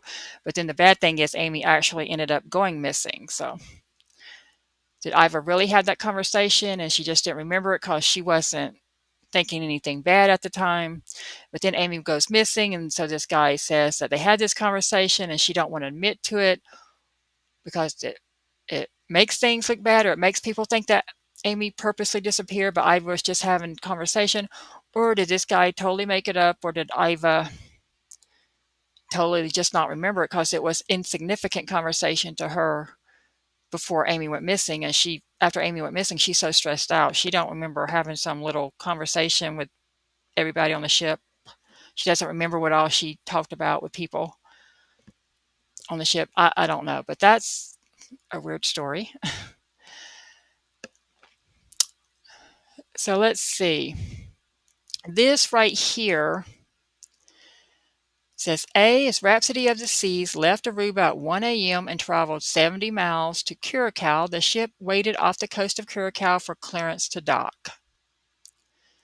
Prior to 5 a.m., Rhapsody, right here is B, of the Seas was given permission to leave the ocean, enter the canal in Williamstad, and proceed toward the Bunker Wharf area where the ship was designated to dock. Traveling through the canal is not a fast process. Ron Bradley saw Amy on the balcony of the family suite between 5:15 and 5:30 a.m.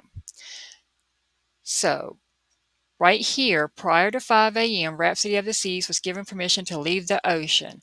So the ocean's over here, and so they're going to start traveling through this canal and head toward the wharf area. And Ron Bradley saw Amy on the balcony of the family suite between 5:15 and 5:30 a.m. And assuming Ron Bradley's correct about the time, 5:15 to 5:30, the ship would have been somewhere in here around that time. See, Rhapsody of the Seas passed under the Queen Juliana Bridge. This is the bridge right here. Witnesses have testified for a federal grand jury that Amy was seen on the upper deck with Alistair Douglas between 5:30 and 5:45 a.m. So their website says she was seen with Alistair between 5:30 and 5:45 a.m. That article we just read said 6 a.m. but let's just say sometime between 5:30 a.m. and 6 a.m., witnesses, and it's plural here. Like I thought before, there's more than one witness with that woman who was interviewed. What happened to the other witness? Did they decide they didn't want to lie anymore if they were lying? That's, what it makes me think, why isn't the other witness either interviewed for the Netflix documentary, or why don't the producers of the documentary explain why she's not giving her witness statements for that documentary? But anyway, they more than one witness testified for a federal grand jury, and I believe it's the woman who was in the Netflix documentary and her friend who was with her at the time. I think they're both 18 years old at the time. Testified to the grand jury that Amy was seen on the upper deck with Alistair Douglas between 5:30 and 6 a.m. But like I said before, we don't know what time zone they were in. How did they figure it was between 5:30 and 5:45 or 6 a.m.? What time zone were their watches set to, or where did they get their time frame from? D is the Rhapsody of the Seas entered the, I don't know how to pronounce that, Shotgat Bay and turned 90 degrees to the right. The cruise ship proceeded to back into the specific dock assignment at the Bunker Wharf location. E, Rhapsody of the Seas had completed docking procedures by 6 a.m. when Ron Bradley went to the upper deck. By 6 a.m., Amy had already disappeared. So if the ship was out in the ocean here, and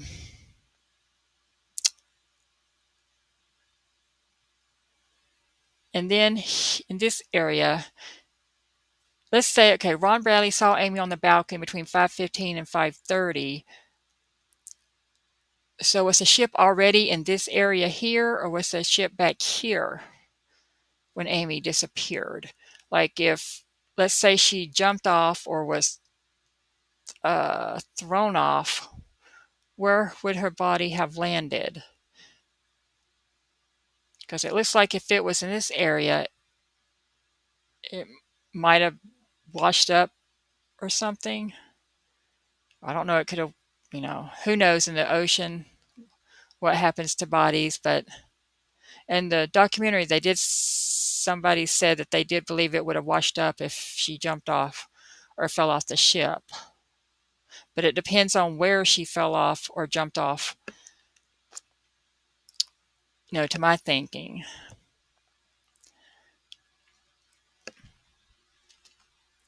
So anyway, this is the path that the ship traveled. And somewhere during this time, Amy went missing. Okay, this is the upper deck of Rhapsody of the Seas. Witnesses testified for a federal grand jury in Richmond, Virginia, that Amy was seen here with Alistair Douglas minutes before she disappeared. Amy had her camera with her, and it is believed she went to the upper deck for photographs of the Womstad Canal. She was not wearing shoes, and she did not run through a parking lot looking for a phone. So it says she was not wearing shoes, and she did not run through a parking lot looking for a phone. So if this is the family's website, are they contradicting what the witness said, or is this website just ran by somebody independent of the family? I don't understand. So this website's saying, at least of 2018, so they're saying that the cab driver saying that she was running around looking for a phone was lying or incorrect, or are they contradicting the cab driver, or is this something else? See, I don't know, but this is what it says. Is Amy had her camera with her, and it is believed she went to the upper deck for photographs of the canal. So when Amy went missing, did she have her camera? Was her camera missing from her bags and stuff? Did she have her camera with her? Or is there another scenario? Did she leave the room to go find her camera because she had left it somewhere? Or went looking for it because she thought she had left it behind somewhere in a restroom or somewhere? I don't know. But apparently, the witnesses testified to a federal grand jury in Richmond, Virginia, that Amy was seen here with Alistair Douglas minutes before she disappeared. Amy had her camera with her, and I don't know The witnesses said they saw her camera. I guess the witnesses said they saw her with her camera. And so then it is believed she went to the upper deck for photographs.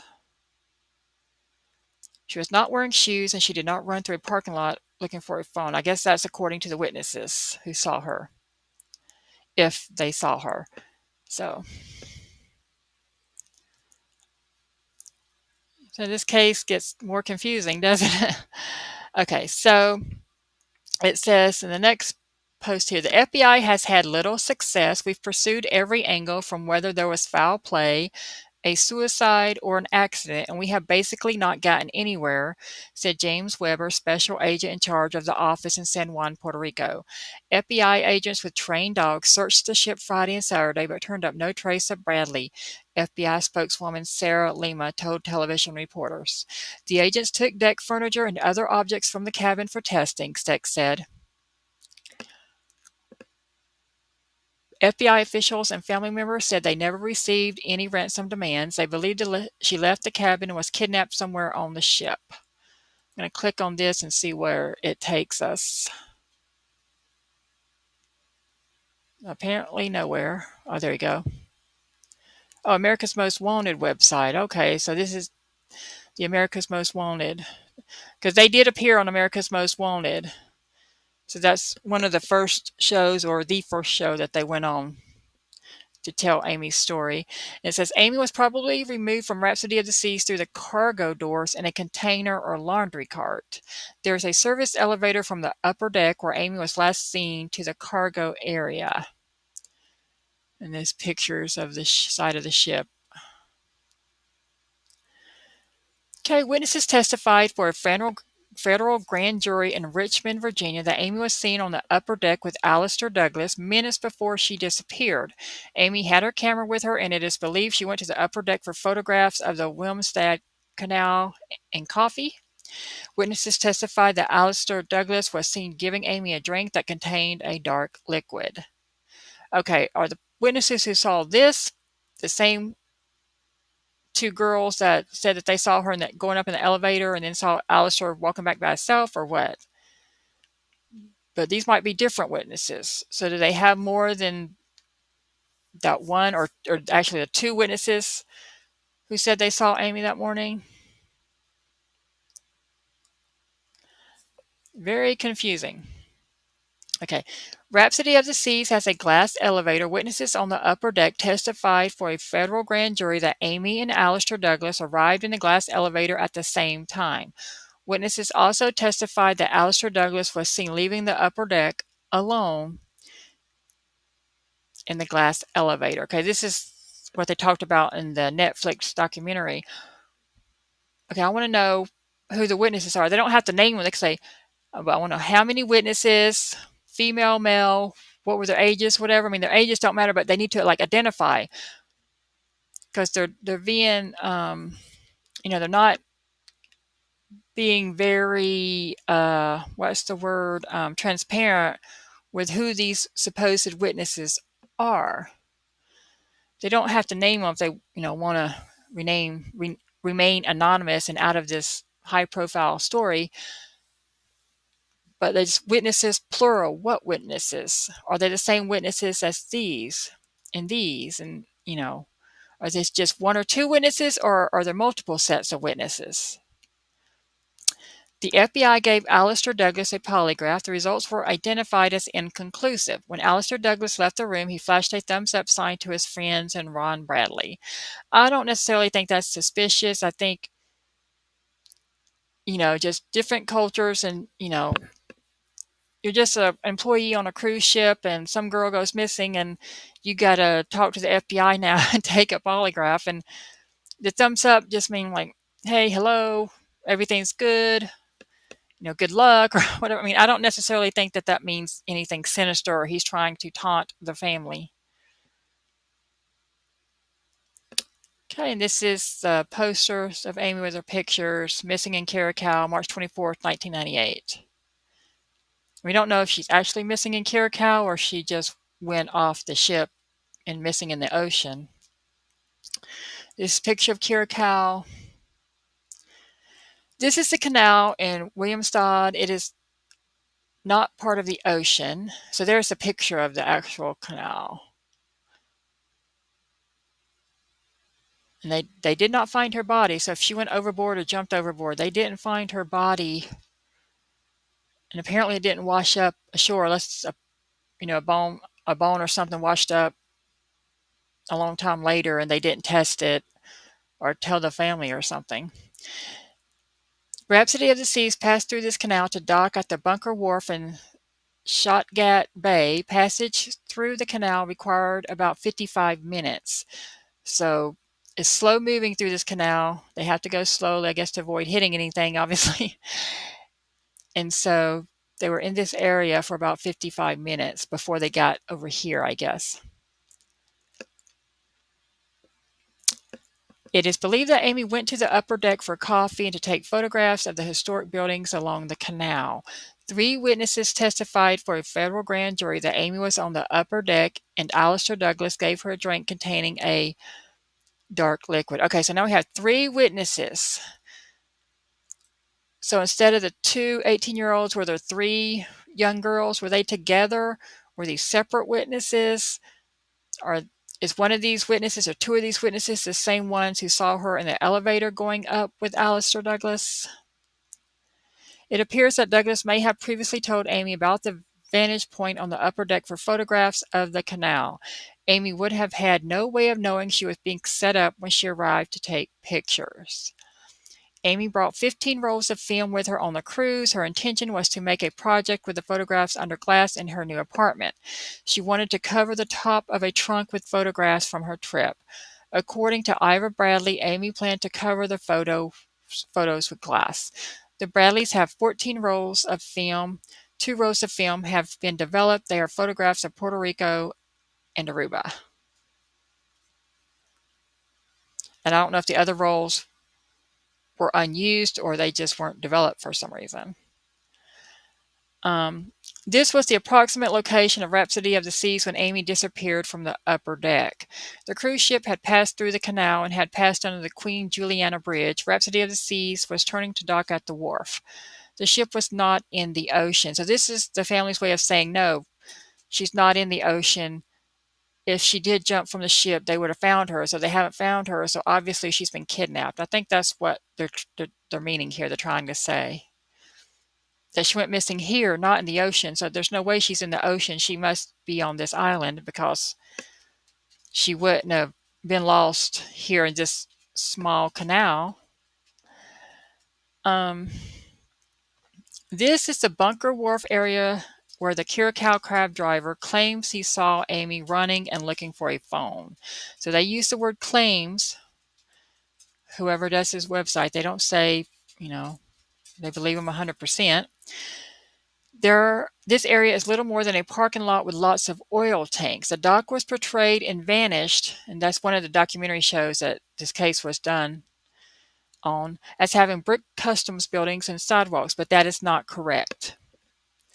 When the Bradleys returned to Curacao to search for Amy, a Curacao cab driver approached them. He claimed he had seen Amy when the ship was docking. He said he recognized her green eyes, which had been clearly described in the reward poster. The cab driver claimed that Amy was running through the parking lot looking for a phone. He also claimed that he had seen Amy in other locations on the island. The problem with this story is that Amy had already been drugged and kidnapped. She wasn't running anywhere. So this obviously, at least this website and I agree on one thing, that the cab driver witness testimony is BS. Amy was an intelligent woman. If she had experienced a problem, she would have gone directly to one of the police officers or customs agents who were there when passengers disembarked. There would have been no reason for her to approach a cab driver in search of a phone because none of the Bradleys' phones were capable of international calls in 1998. Let's see. There would have been no reason for her to approach a cab driver in search of a phone because none of the Bradleys' phones were capable of international. So I guess they're meaning that even if Amy had been searching for a phone and found a phone, she wouldn't have been able to call the family because I guess the cell phones they had with them at the time were not capable of international calls. But still, if she was in trouble or needed help, she would have to call somebody. If I mean, I don't believe the cab driver either, but if she was looking for a phone, even though she couldn't call her family, she could call somebody.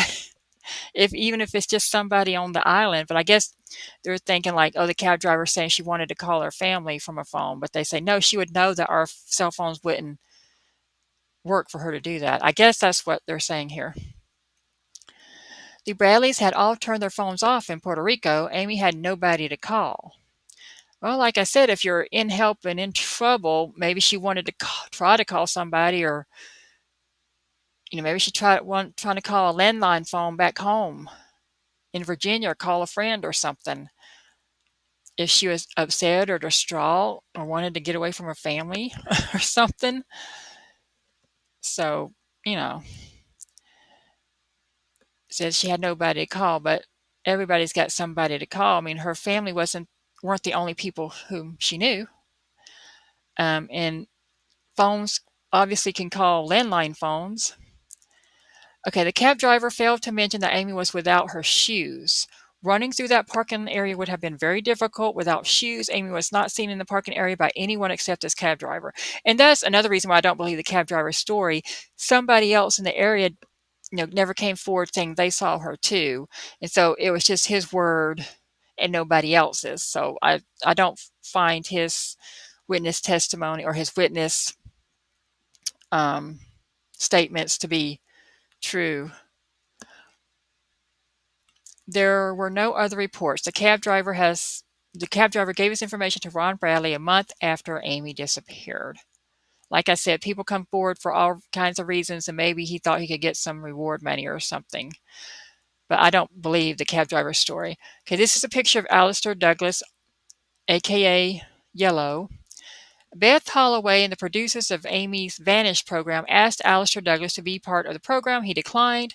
After the program aired, Douglas contacted them and complained that he was not fairly represented and his reputation had been damaged. So, obviously, if he's innocent, it's horrible that he's had to go through all this and be blamed for doing something like murder or trafficking somebody. And if he had nothing to do with it, that is so horrible and sad. And I feel bad for him if he had nothing to do with it. And I kind of think that he did have nothing to do with it, in my opinion. Um, but I'm not fully convinced that he didn't have anything to do with it. But I'll tell my thoughts on this case later. It says this was the dock location when Amy disappeared. So this is where the ship was. They had come from over here, gone through this canal, and then they backed up and parked right here. And apparently by this time she was already missing, I suppose. Um, let's see what else they have here.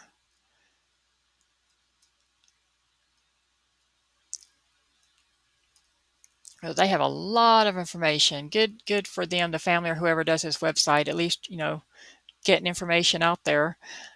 Okay, let's see here. Amy was seen in Bridgetown, Barbados on March 1st, 2005.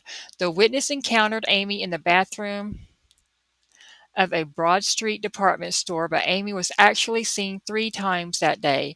Amy was seen with 4 handlers. They were initially seen standing in the cash register line at the Del Sol store on Broad Street in a department store restroom and walking on the sidewalk a block away from Broad Street. The witness described Amy as walking with the 4 men completely surrounding her. The witness overheard Amy's handler discussing what sounded like an illegal deal while in the bathroom with Amy. The incident was reported to the FBI, and the witness was able to provide detailed information about Amy's handlers and the cell phone conversation. A sketch of the handler was included on the FBI's website. It appears the group arrived by yacht at the nearby yacht harbor based on the conversation. Okay, this is the Barbados sighting by that woman, and I don't believe her sighting that she saw Amy or that she saw anybody really. But this is the picture. If it is true she saw Amy or some other woman needing help, this is a sketch of one of the men she saw Amy with, or who she thought was Amy. So that was a sketch by that witness. Okay, here, just a flyer and stuff and a sketch of that guy. It's a map of Bridgetown, Barbados, where the witnesses claim. Let's see. After the encounter in the department store restroom, Amy was seen walking on the sidewalk a block away from Broad Street with the four men completely surrounding her. And I think this is by the same woman, the same witness. So maybe the woman did actually see a woman walking with some men or in distress or being harassed, abused by the men she was with. But I just want to know where this witness's husband is at. Why didn't he back her up in the interviews, or did he? And I just never saw it. So this is the website that the family or somebody on behalf of the family has put together. I think, I'm not sure exactly who's in charge of this website, but there's plenty of information here if you want to learn more about this case and research it and investigate it yourself and see what all information they have. I'm interested in trying to find photos of the actual ship, the actual cabin and balcony that the actual cabin they were in and the actual balcony that Amy was on when she was last seen.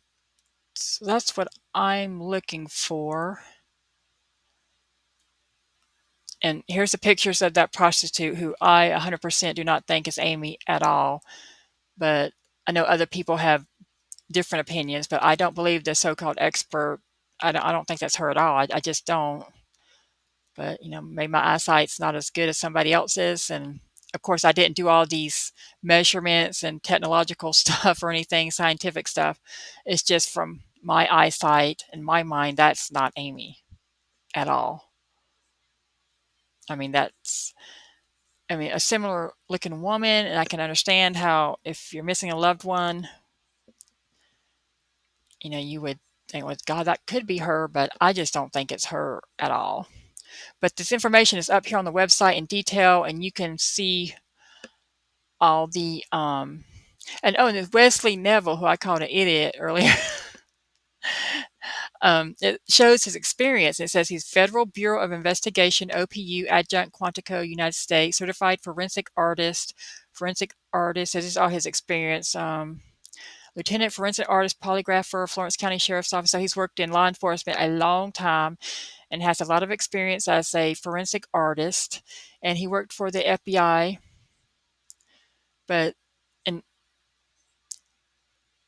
I know I don't want to keep dragging down the FBI, but just because somebody works for the FBI doesn't mean they are always correct about things. I mean, the FBI has been wrong about a lot of things.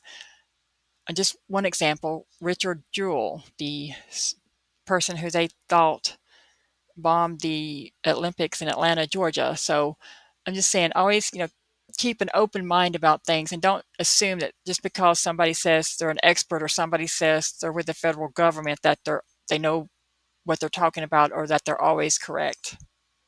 People have all kinds of reasons, that they could be wrong or not telling the truth or whatever, just like witnesses can. So that's Wesley Neville again right there. That's who I basically called an idiot. And, he may honestly believe that that's her in his professional opinion. So I can't knock that, but I don't think it's her at all. But he's the expert and I'm not, but I don't think it's her at all. I'm trying to see if I can find pictures of the ship's balcony and so forth. I haven't found the balcony and ship pictures yet, but I found some pictures on the website of Amy I wanted to share because just look at this happy, beautiful young girl right here. She was, very involved in sports. I think she lettered in, I think it was 5 sports in high school. But anyway, this is soccer, tennis, basketball. She's very athletic. And she went to college on an athletic scholarship, I believe. That's her and her mother. So graduation. There she is again. And this is the family's home where they have a area dedicated Amy's Garden. It's a beautiful property they live on. Um, there's part of Amy's Garden.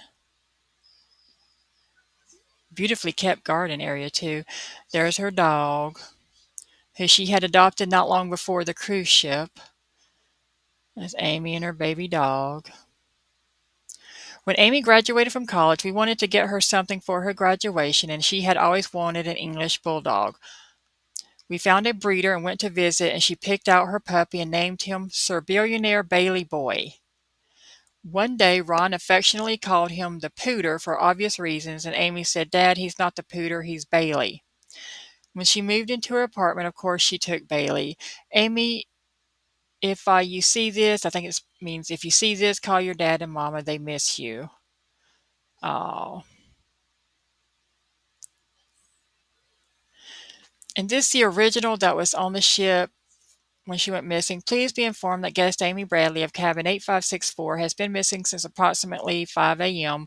on the morning. We arrived in Curacao March 24th, 1998. Repeated searches of the ship have failed to reveal her whereabouts. Anyone with information regarding her location is kindly requested to contact the purser's office on deck 5 or dial 0 on any ship telephone.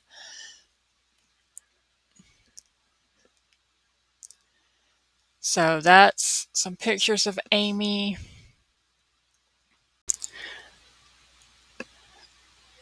I guess this website is, in fact, maintained by the family, because here's some personal information from the family to Amy. It's like a "Dear Amy" letter. Your family is waiting for you, and this posted in 2023 where they write her a little message if she reads this, and then they have pictures of her "Happy Birthday, Amy," showing a necklace somewhere out there. "Happy 40th birthday greetings" when she turned 40. "Please bring Amy home." Wow. This tiny chest belonged to your grandmother Ruth. She kept it on her nightstand. Her handwriting was a prayer to God. Ruth always knew that you were out there and needed to be brought home. Ruth's 80th birthday party. So Amy was there for her grandmother's 80th birthday party. It's Amy and her brother when they were little, and there they are again. This is Amy when she was a baby and her parents. Christmas 1997. So this is the last Christmas before she went missing off the ship. It's her dad and Amy at karaoke. It's her dog. Playing basketball. Her 1990 Miata. It's still in the garage waiting for you, and this was posted in 2023. Wow. They kept her car for. Wow. Amy, your car has been completely renovated and newly painted for you. Wow. So they not only saved it, but they renovated it and kept it up, maintained it, made it even better. There's her mother in the car. No matter what you think about this case or what theories you have, there's one thing 100% absolutely sure. Her family loves Amy and wants her to come home, and that they would do anything or go through anything to get her back home, because if you watch the documentaries, not just the Netflix, but from over the years, the many shows that they've been on, they went through a lot looking for Amy and had to deal with scammers and all that kind of stuff. So they definitely have done everything that they possibly could do to find their daughter. And so I think that's a testament to their love of their daughter and to them as parents and brother, that they've worked hard and never given up on Amy. Okay, I could not find on the Amy Lynn Bradley missing website pictures of the room that they stayed in or the the balcony that Amy was last seen on.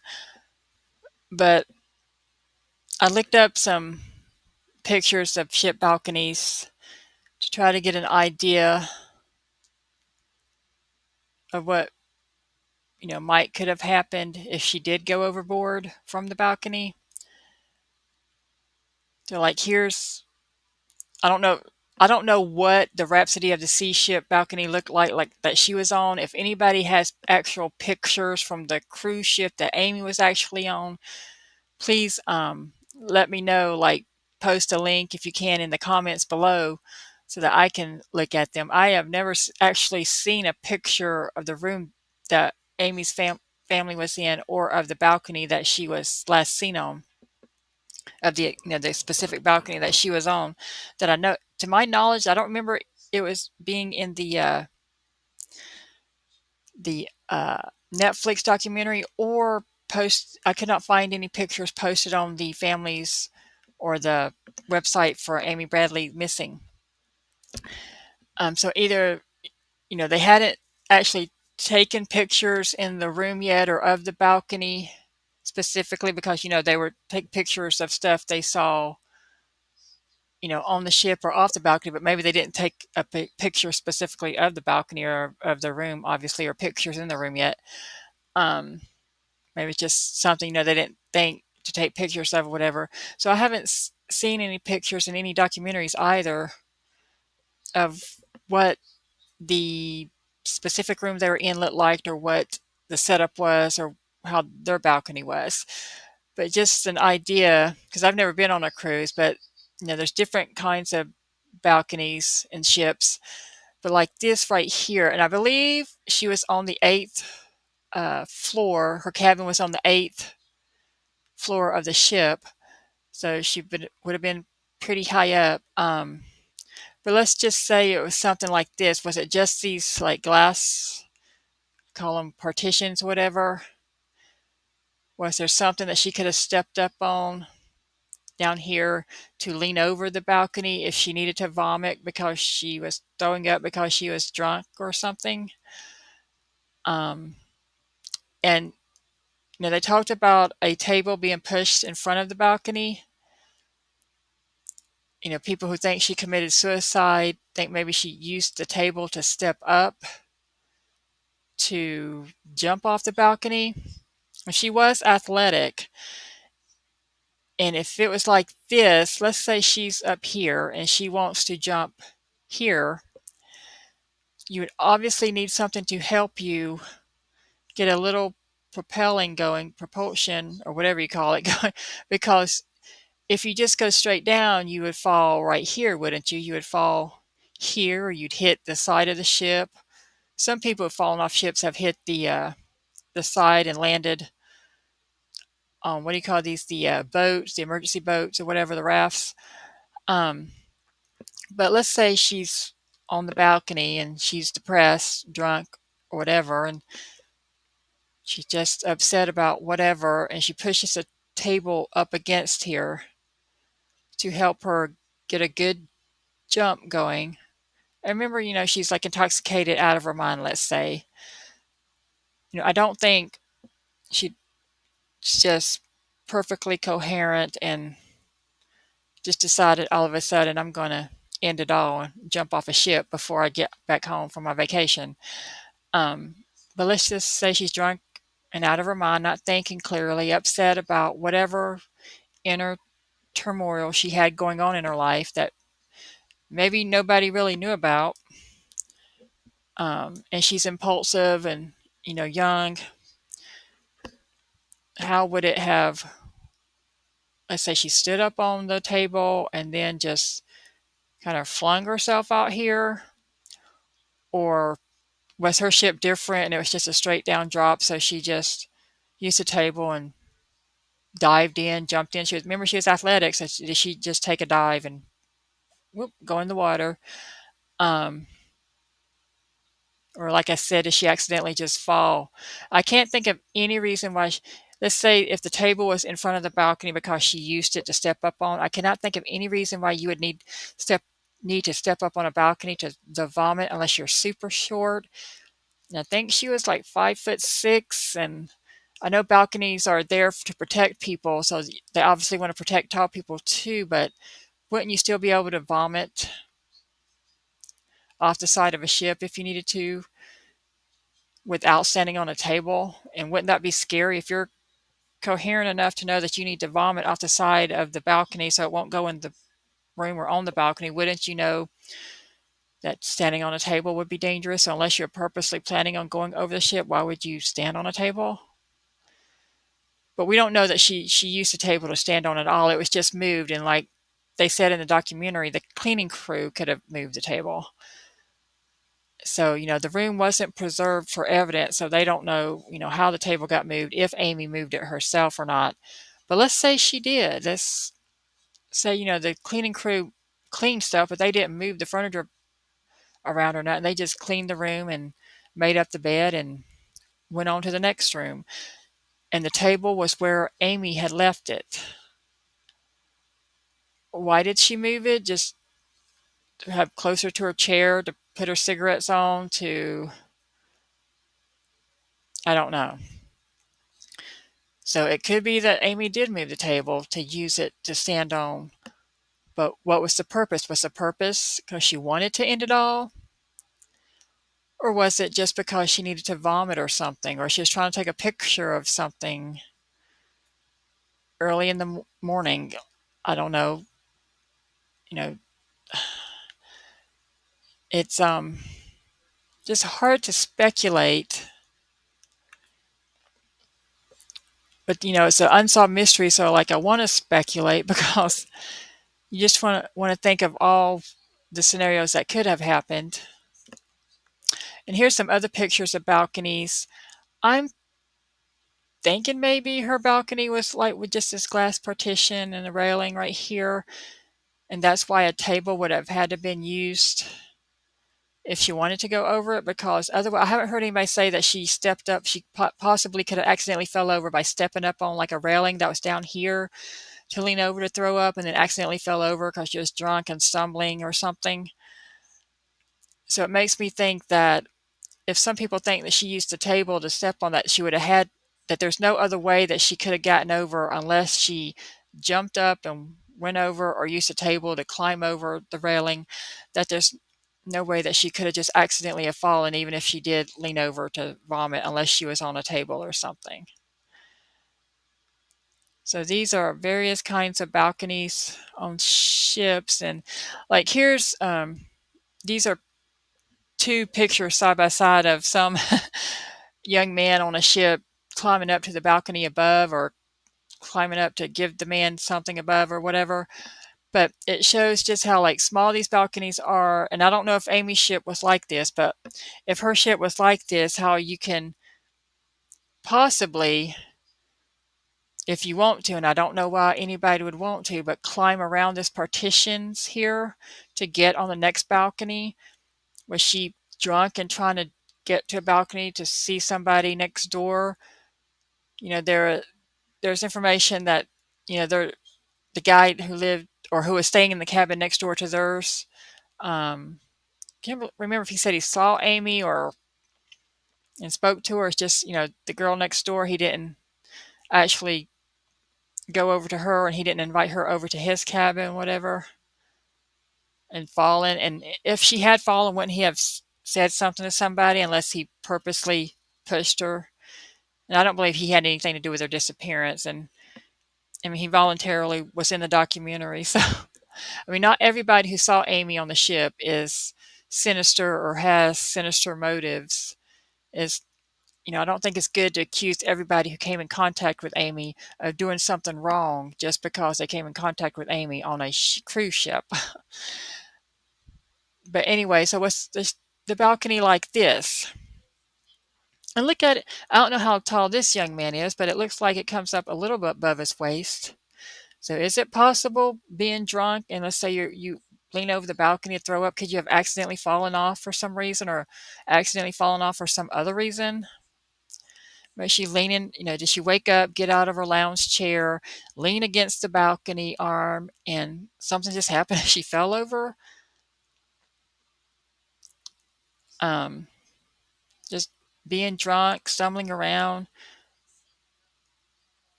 not feeling good. Maybe she had a headache from drinking the night before, a hangover, and she just accidentally fell. Or she was smoking, dropped her cigarette, and she's like trying to reach and get it before it fell away and she lost her balance. I'm just throwing out different scenarios that could have happened. But see how this ship is made? Like if she was up here, she would have to take a leap or use a table or something to be able to propel her body over this next balcony to fall out into the ocean and not just into somebody else's balcony or to a part of the ship. So it depends on how the ship was made and from what was below her balcony. Was it a straight chute down to the ocean, or was it stuff connected to the ship that she would have hit if she decided to end it all? Or could she have went up to another part of the ship to jump off if she jumped off? And maybe she left her shoes there because she knew she was going to jump off the ship, commit suicide, said to heck with it all. And she had her cigarettes and lighter with her to have one last cigarette before she jumped off, and they were in her pocket or whatever with her, or she threw them off the ship before she jumped off the ship. You know? But anyway, look at these people here, what they're doing. That's if you're on a cruise ship, never do anything like that, even if you feel safe because you're not actually going out to the ocean side, you're just going up to the next thing. Never do that. You can fall into the ocean and just die instantly. Okay, so now I'm going to talk about my theory and ideas about what happened to Amy Lynn Bradley. And here's a picture of another balcony. I don't know if it's her balcony, but it's a balcony of a ship. So if it was something like this balcony, possibly somebody could have stood up here on this ledge and fell over. But I mean, she was 5 foot, I think 6. So I mean, couldn't she just lean over and vomit if she was going to accidentally fall off? Just if that's how, I mean, if she accidentally fell off, I mean, you don't want to fall off. If you're not trying to fall off a ship, trying to harm yourself, then, why take the risk of standing on here or standing on a table? Just, lean over on your own 2 feet and vomit off the side. But also, why not go back in and vomit in the restroom or vomit in a trash can, vomit in a bag or something? But I understand if you're drunk and you're on a ship, I guess and you're on the balcony or near the balcony, the first thing you do is think to go lean over the balcony or the side of the ship, the railing of the ship, and vomit there. Okay, so to my understanding, Amy's shirt that she was wearing that night was found in the cabin. Like she had on two tops, like I think her short sleeve yellow shirt and then a tank top or something up under that, I think. And the yellow shirt that she had been wearing was found in the cabin. Her shoes were found, I believe, on the balcony. Her sandals, flip-flops, whatever, were found on the balcony. But her cigarettes and lighter were missing. But cigarettes and lighter could have been in her pocket or they could have been thrown off the side of the ship. So, I have two theories regarding this case. I think definitely, in my opinion, Amy Bradley is deceased. She is dead. And she died the day that she went missing from the ship, March 1998. She's been dead since then, in my opinion. Remember, this is just my opinion. This is true crime talk. This is where we can openly talk about and give our opinions about crime without any judgment. I think she's deceased, and she's been deceased since the day she went missing. I think she's in the ocean.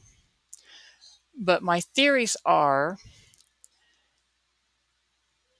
50% she went over accidentally or suicide, and 50% Alistair Douglas had something to do with it.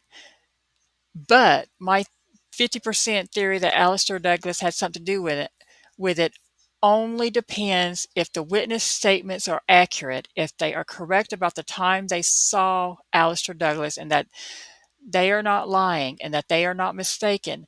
If they saw Alistair Douglas when they say they saw him, and Alistair Douglas then lied about that sighting, saying he was not with her at that time and that he did not see her in the morning, that the last time he saw her was when they danced together and then when she went off to her cabin, to her parents' cabin.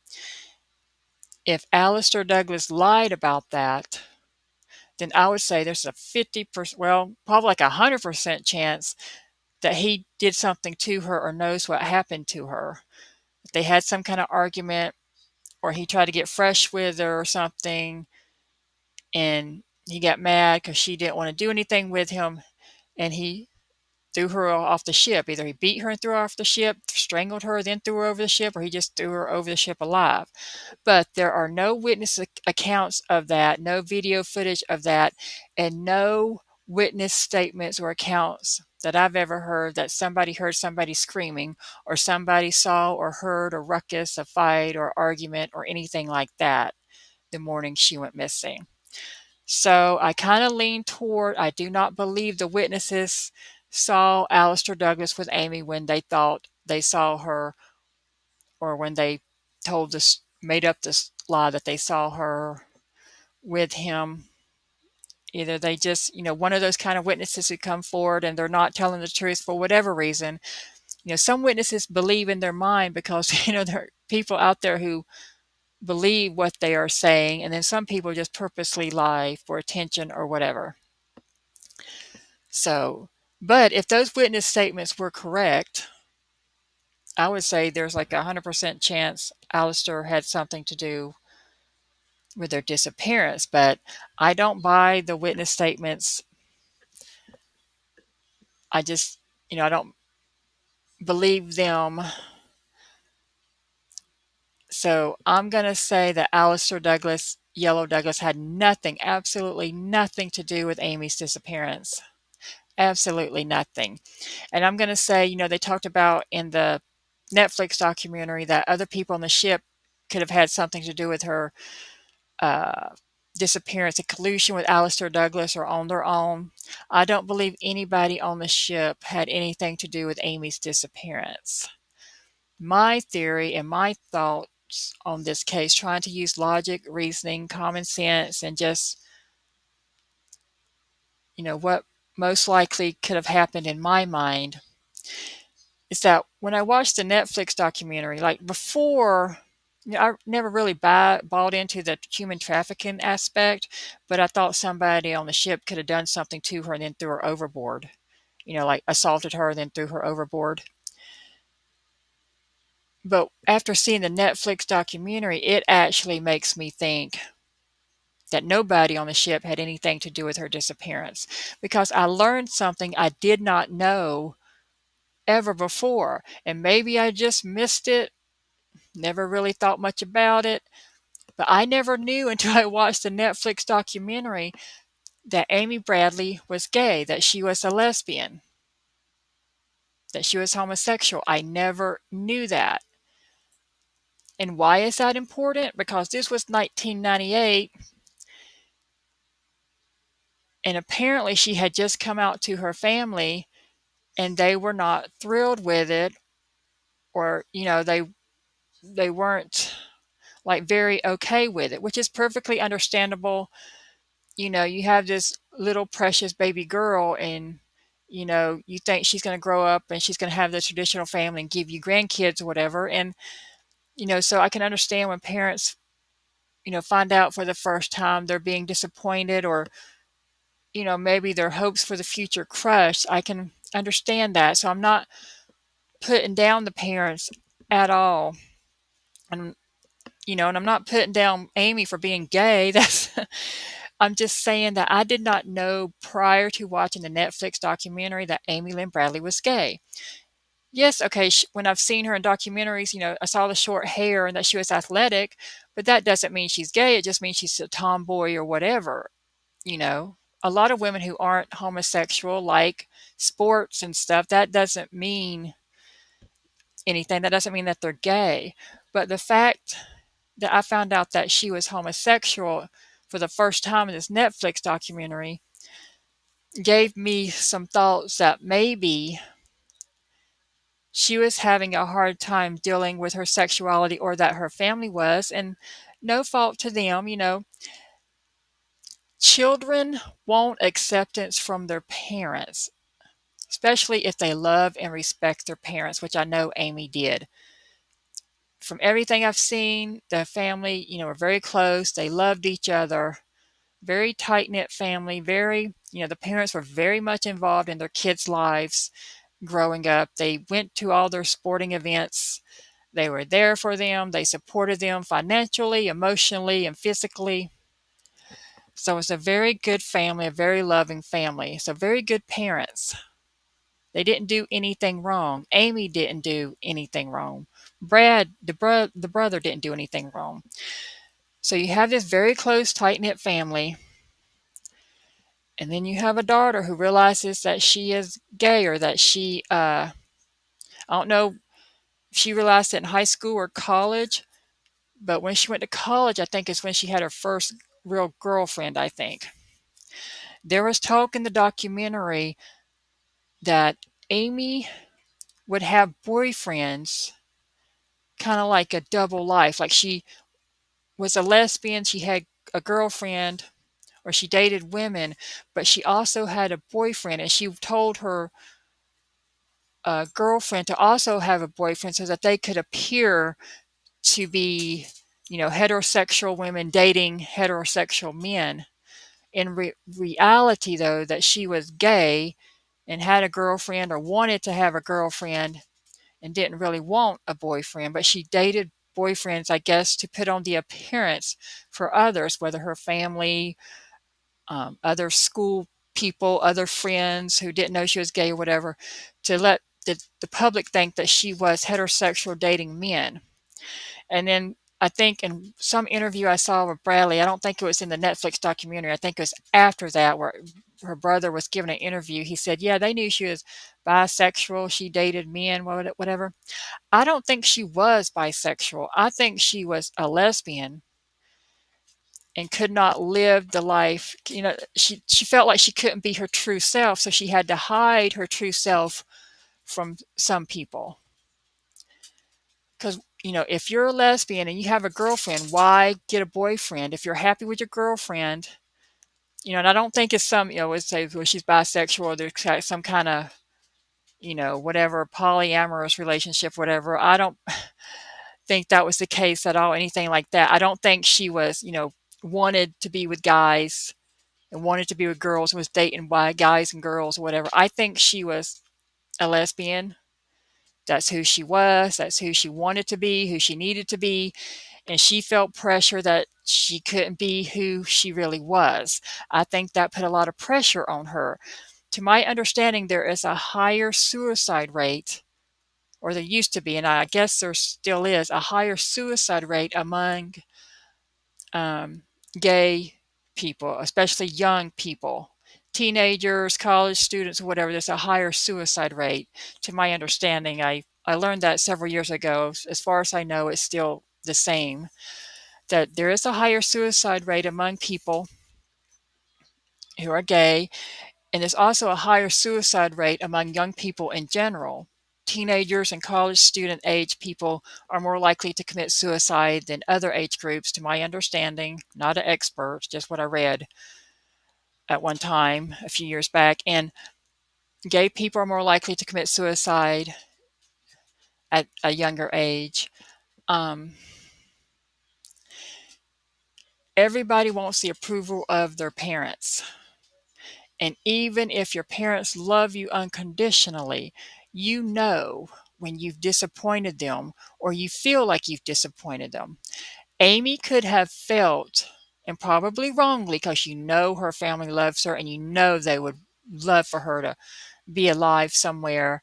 They would love for her to come home. They would love for her to be here with them.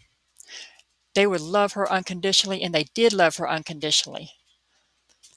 But when a child comes out to their parents, who they respect and who they love and they admire because they know they have good parents and that they're blessed with good parents, could she have felt pressure, internal pressure, that she was somehow disappointing her parents and that she wasn't being who they thought she should be, or she wasn't living up to the expectations that she thought that they wanted for her.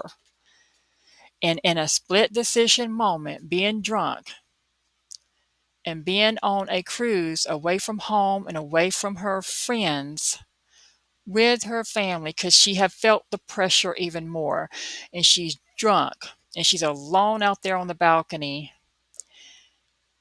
and she has this inner turmoil, and she doesn't see a way out of it, because when you're young and dumb, you don't see the future. You don't know, and especially if you're intoxicated with drugs or alcohol, you don't think, oh, if I just wait a few hours and I'll get over this feeling, me and my family will be on in Aruba or wherever the ship was going next, enjoying our vacation, and you won't, you'll be over these feelings.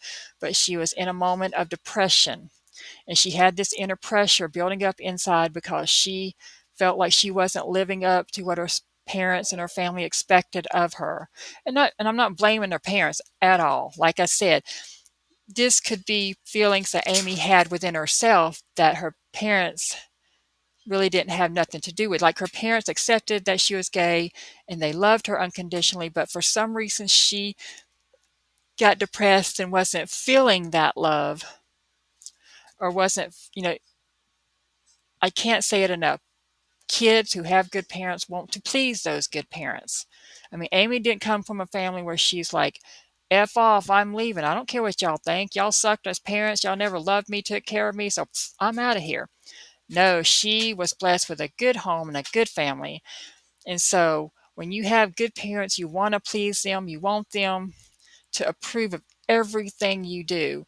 And even if you know they love you unconditionally and they'll love you no matter what, even if you decide to live a way that they don't agree with, or do something they don't agree with, or choose a profession they don't like, or move somewhere they don't like, or date somebody they don't like, even if you're heterosexual and you pick a bum to be with and they don't like them, your parents will love you. But in the moment, and if you hear something, that's my dog chewing up something it shouldn't be chewing on. um, in the moment, and you're upset, and you feel that things won't get better because you just feel like you've disappointed people in your life, and you can't be who your true self, who you truly are. And I believe her true self was a lesbian woman. And apparently she had an apartment and got a job. Was she really happy with that job? To my understanding, it was a job with a family member. Is it the job that she wanted, or was she pressured into that job? Was she being, not on purpose? No way does the parents put so much pressure on a kid to force them to want to commit suicide. No way that would a family do that on purpose. No, they love her. But could they have not known that they were causing her pressure, inner turmoil, inner struggle? She's a young woman, life is starting, but it's also a very stressful and anxious time. When you're in high school getting ready to go to college, or when you're in college getting ready to graduate, you've got all this stuff going on, good stuff, but also scary stuff, because life is changing and you got to be responsible for yourself. She's 23 years old. There's talk, I don't know if it's an interview with Alistair Yellow Douglas, and of course some people think he's a bad guy, so they don't believe him, but he said that she actually told him that she was gay, and that she came on this cruise because her parents made her or coerced her into coming, or whatever. Maybe she really didn't want to be on a cruise with her family, because it wasn't that long that she had come out to them, and she felt, kind of awkward being with them, or she felt like she disappointed them. So in that moment, because she had pushed the table up against the balcony and just said, screw it all. And, she's intoxicated, drunk, or whatever. And even though they're having a wonderful time on the cruise, or it looked like she was having a wonderful time, some things she said to others on the cruise, if you believe them, made it seem like she wasn't all that happy about some things. She wasn't, she had some inner struggles. She had some unhappiness about some things? Could she have just decided to end it all and jumped overboard on purpose?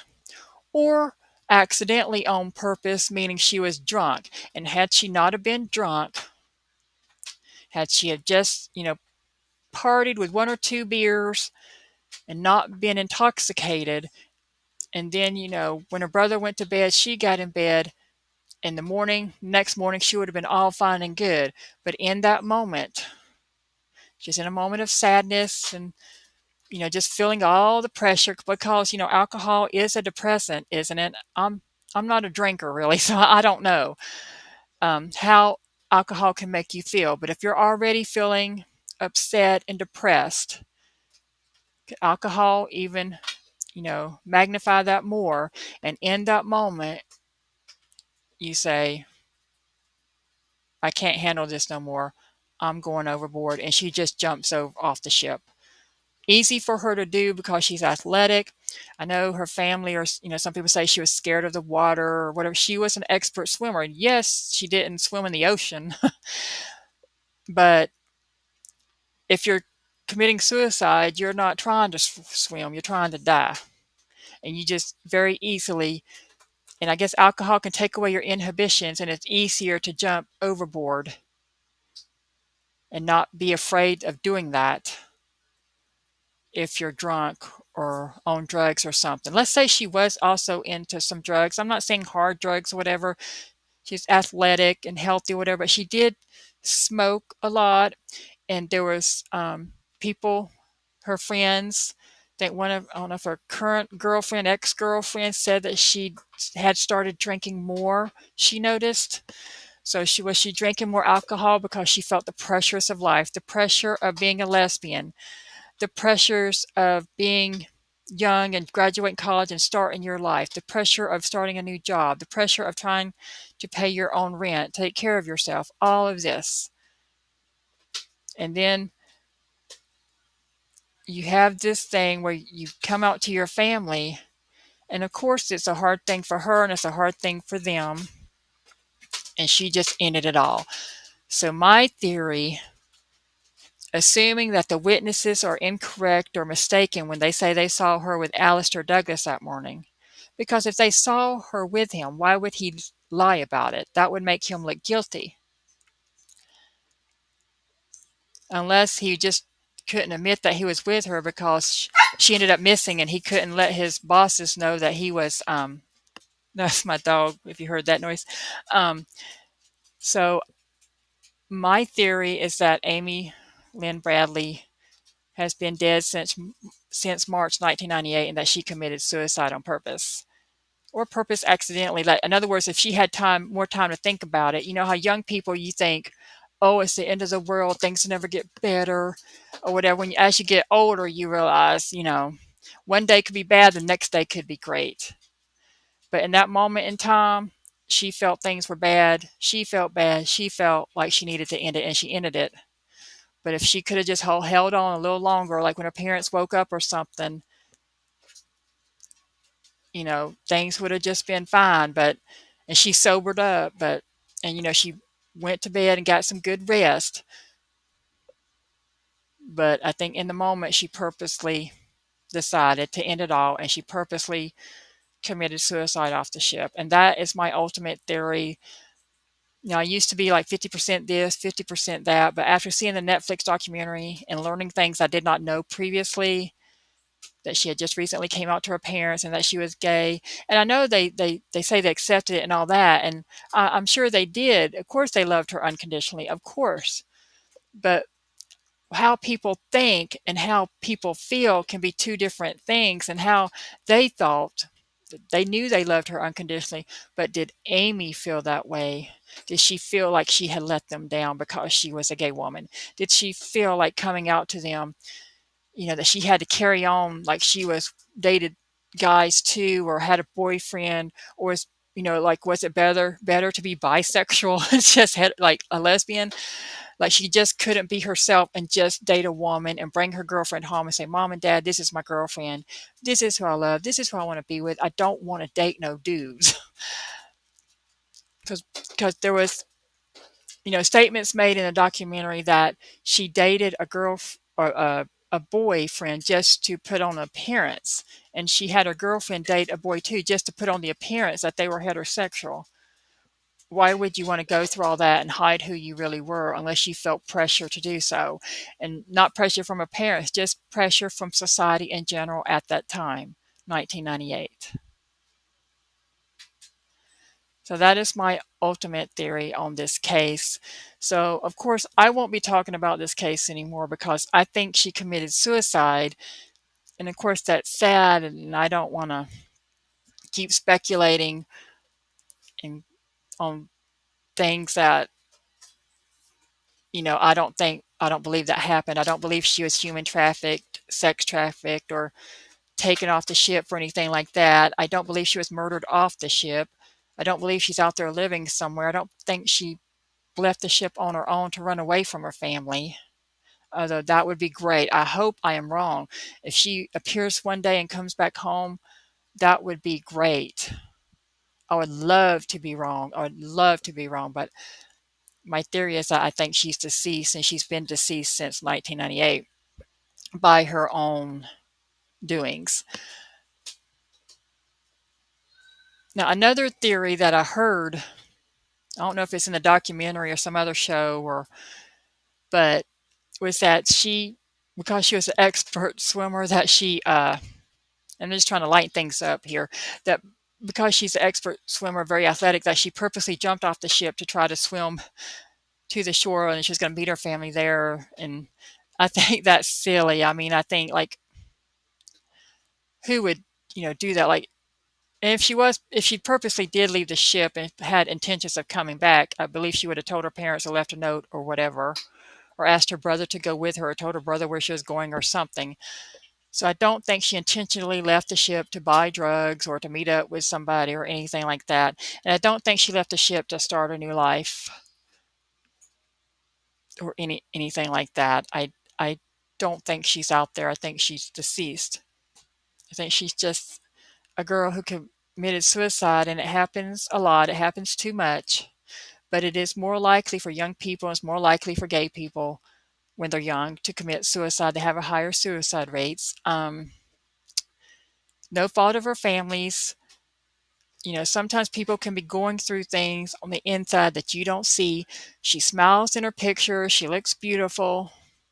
She looks happy. She's having a joyous time with her brother and, dancing on the ship and stuff. But I don't think she felt like she could be her true self, and I think that caused her a lot of pressure.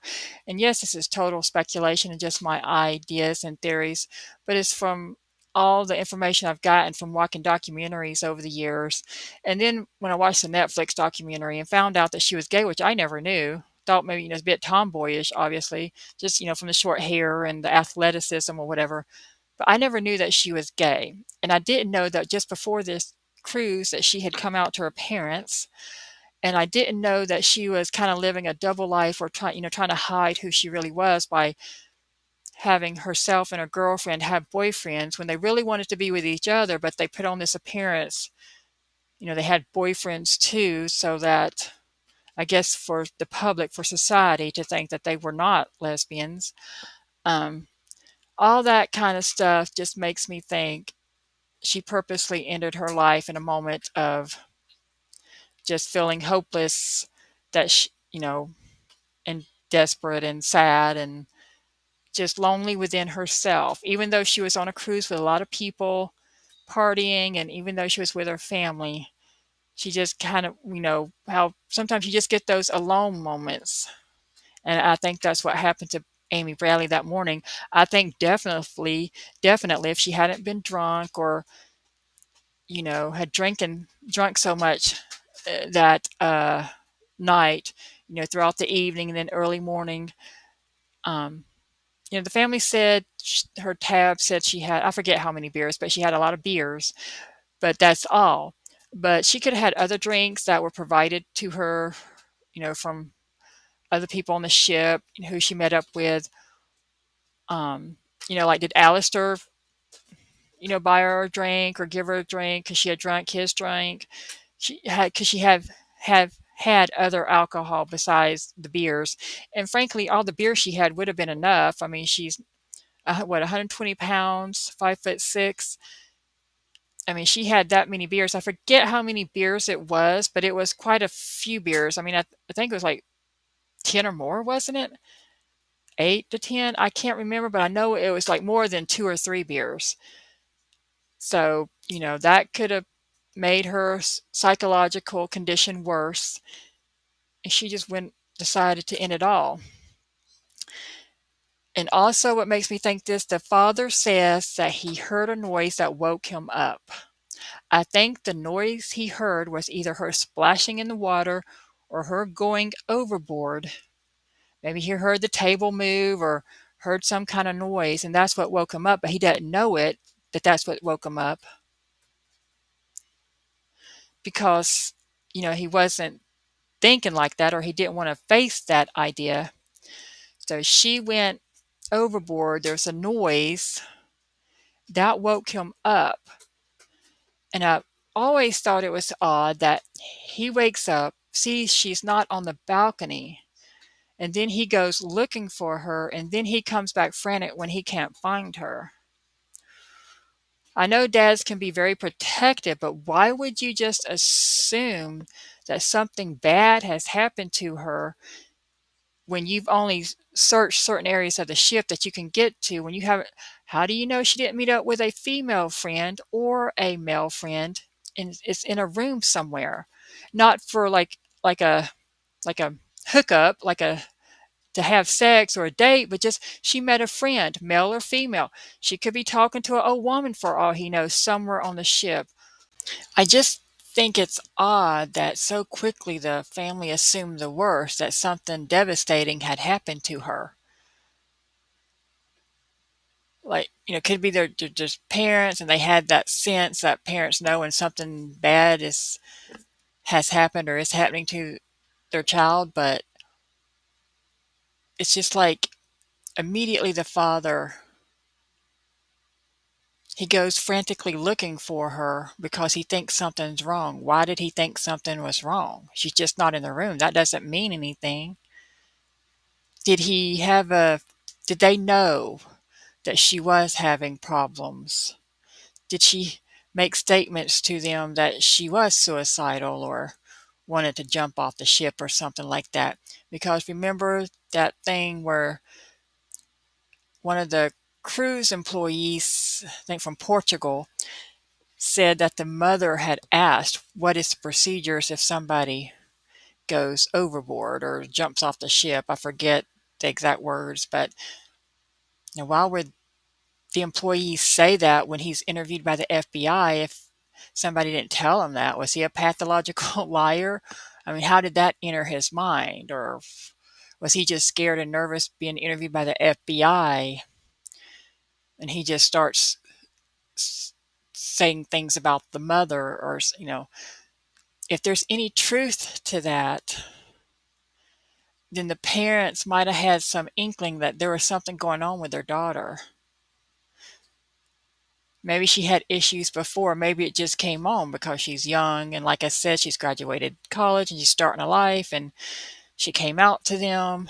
And her romantic life was apparently, you know, um, somewhat of a mess as far as she had recently broke up with one of her girlfriends and had recently sent her a letter and all that stuff. So she just, could have, had a lot going on. Not could have had a lot going on. She did have a lot going on. A lot of people have a lot going on. But did her family know something? Did they think that it was possible that she would jump off the ship or commit suicide? Had she said something? What was going on? There seems to be some information the family has not shared with the public, and it could be denial. They're all in denial. They don't want to face the truth, or they honestly don't know what happened to her, obviously. So they don't want to tell the public information that will make the public think she could have committed suicide or jumped off intentionally, because they want the public to look for her, because they think there's a chance that she is out there somewhere. And I believe that they believe that she's out there. I mean, worked very hard to find her, to keep her name and her pictures out there for people to find. But so there may be a lot of denial going on. There may be some kind of shared family delusional kind of state where they just can't face the facts that she did or could have jumped off the ship. But they might have some inkling of an idea in the back of their brains, but they won't face it or share it with the public or others. Because why would the parents assume that something tragic happened to their daughter so soon, and why would they panic? And I mean, I can understand that, they've done a thorough search and she ain't on the ship and they can't get in touch with her.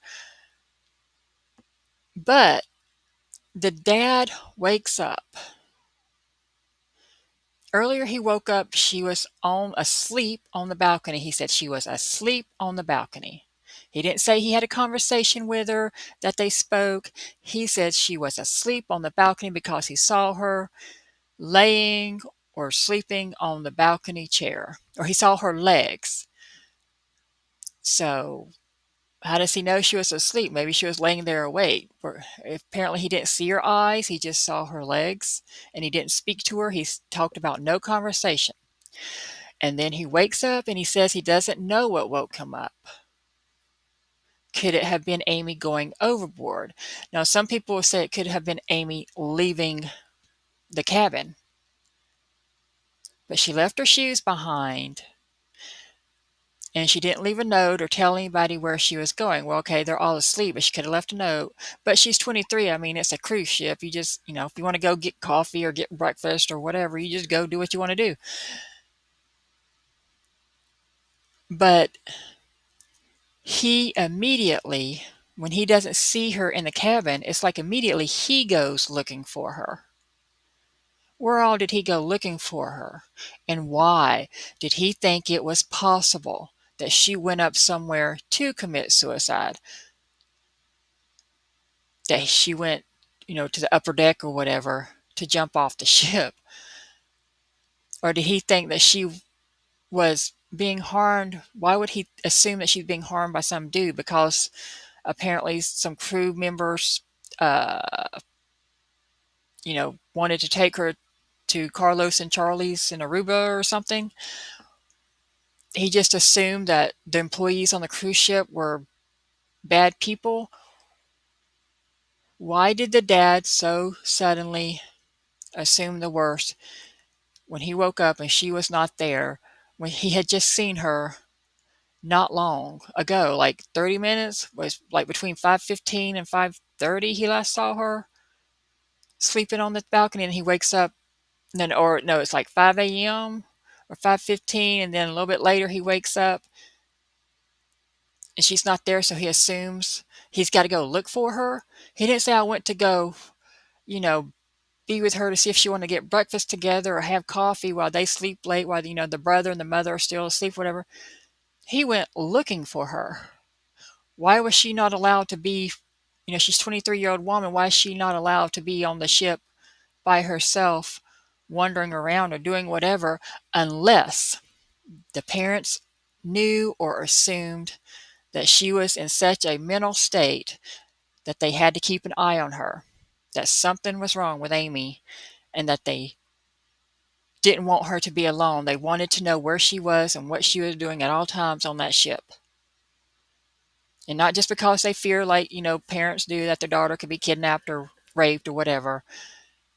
He immediately goes and he looks for her, and he doesn't find her. What was it, like 10, 15 minutes?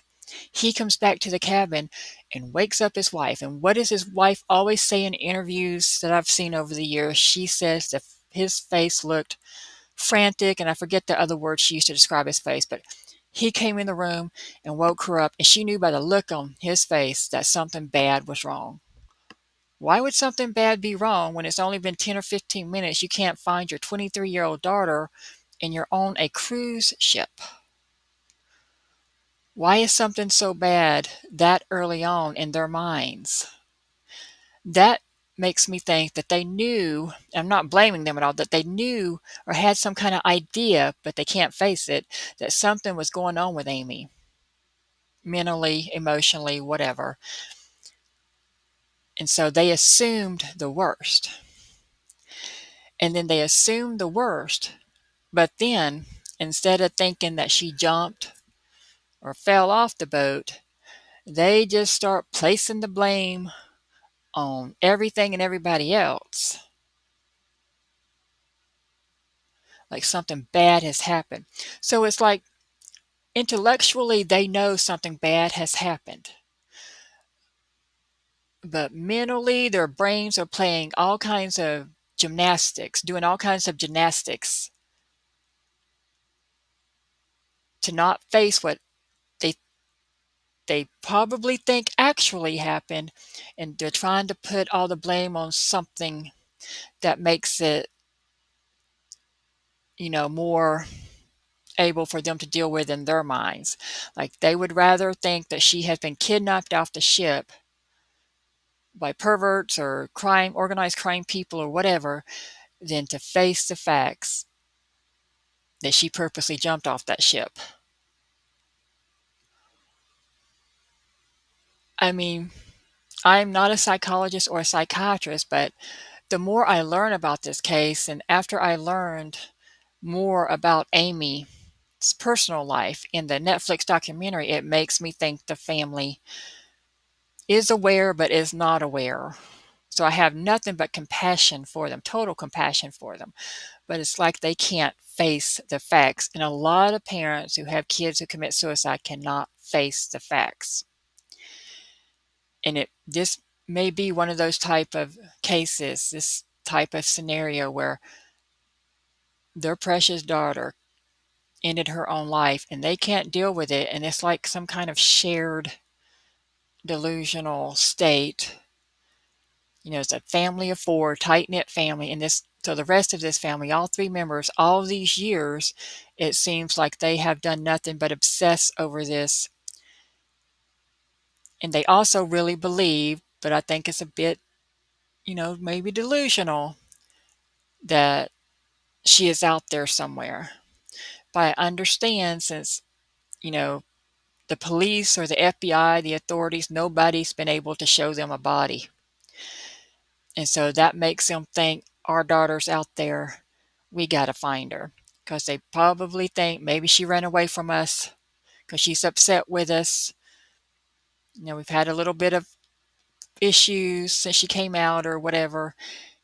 And so maybe they want to think, oh, she voluntarily left the ship, but then she was kidnapped into a sex ring or whatever on this island.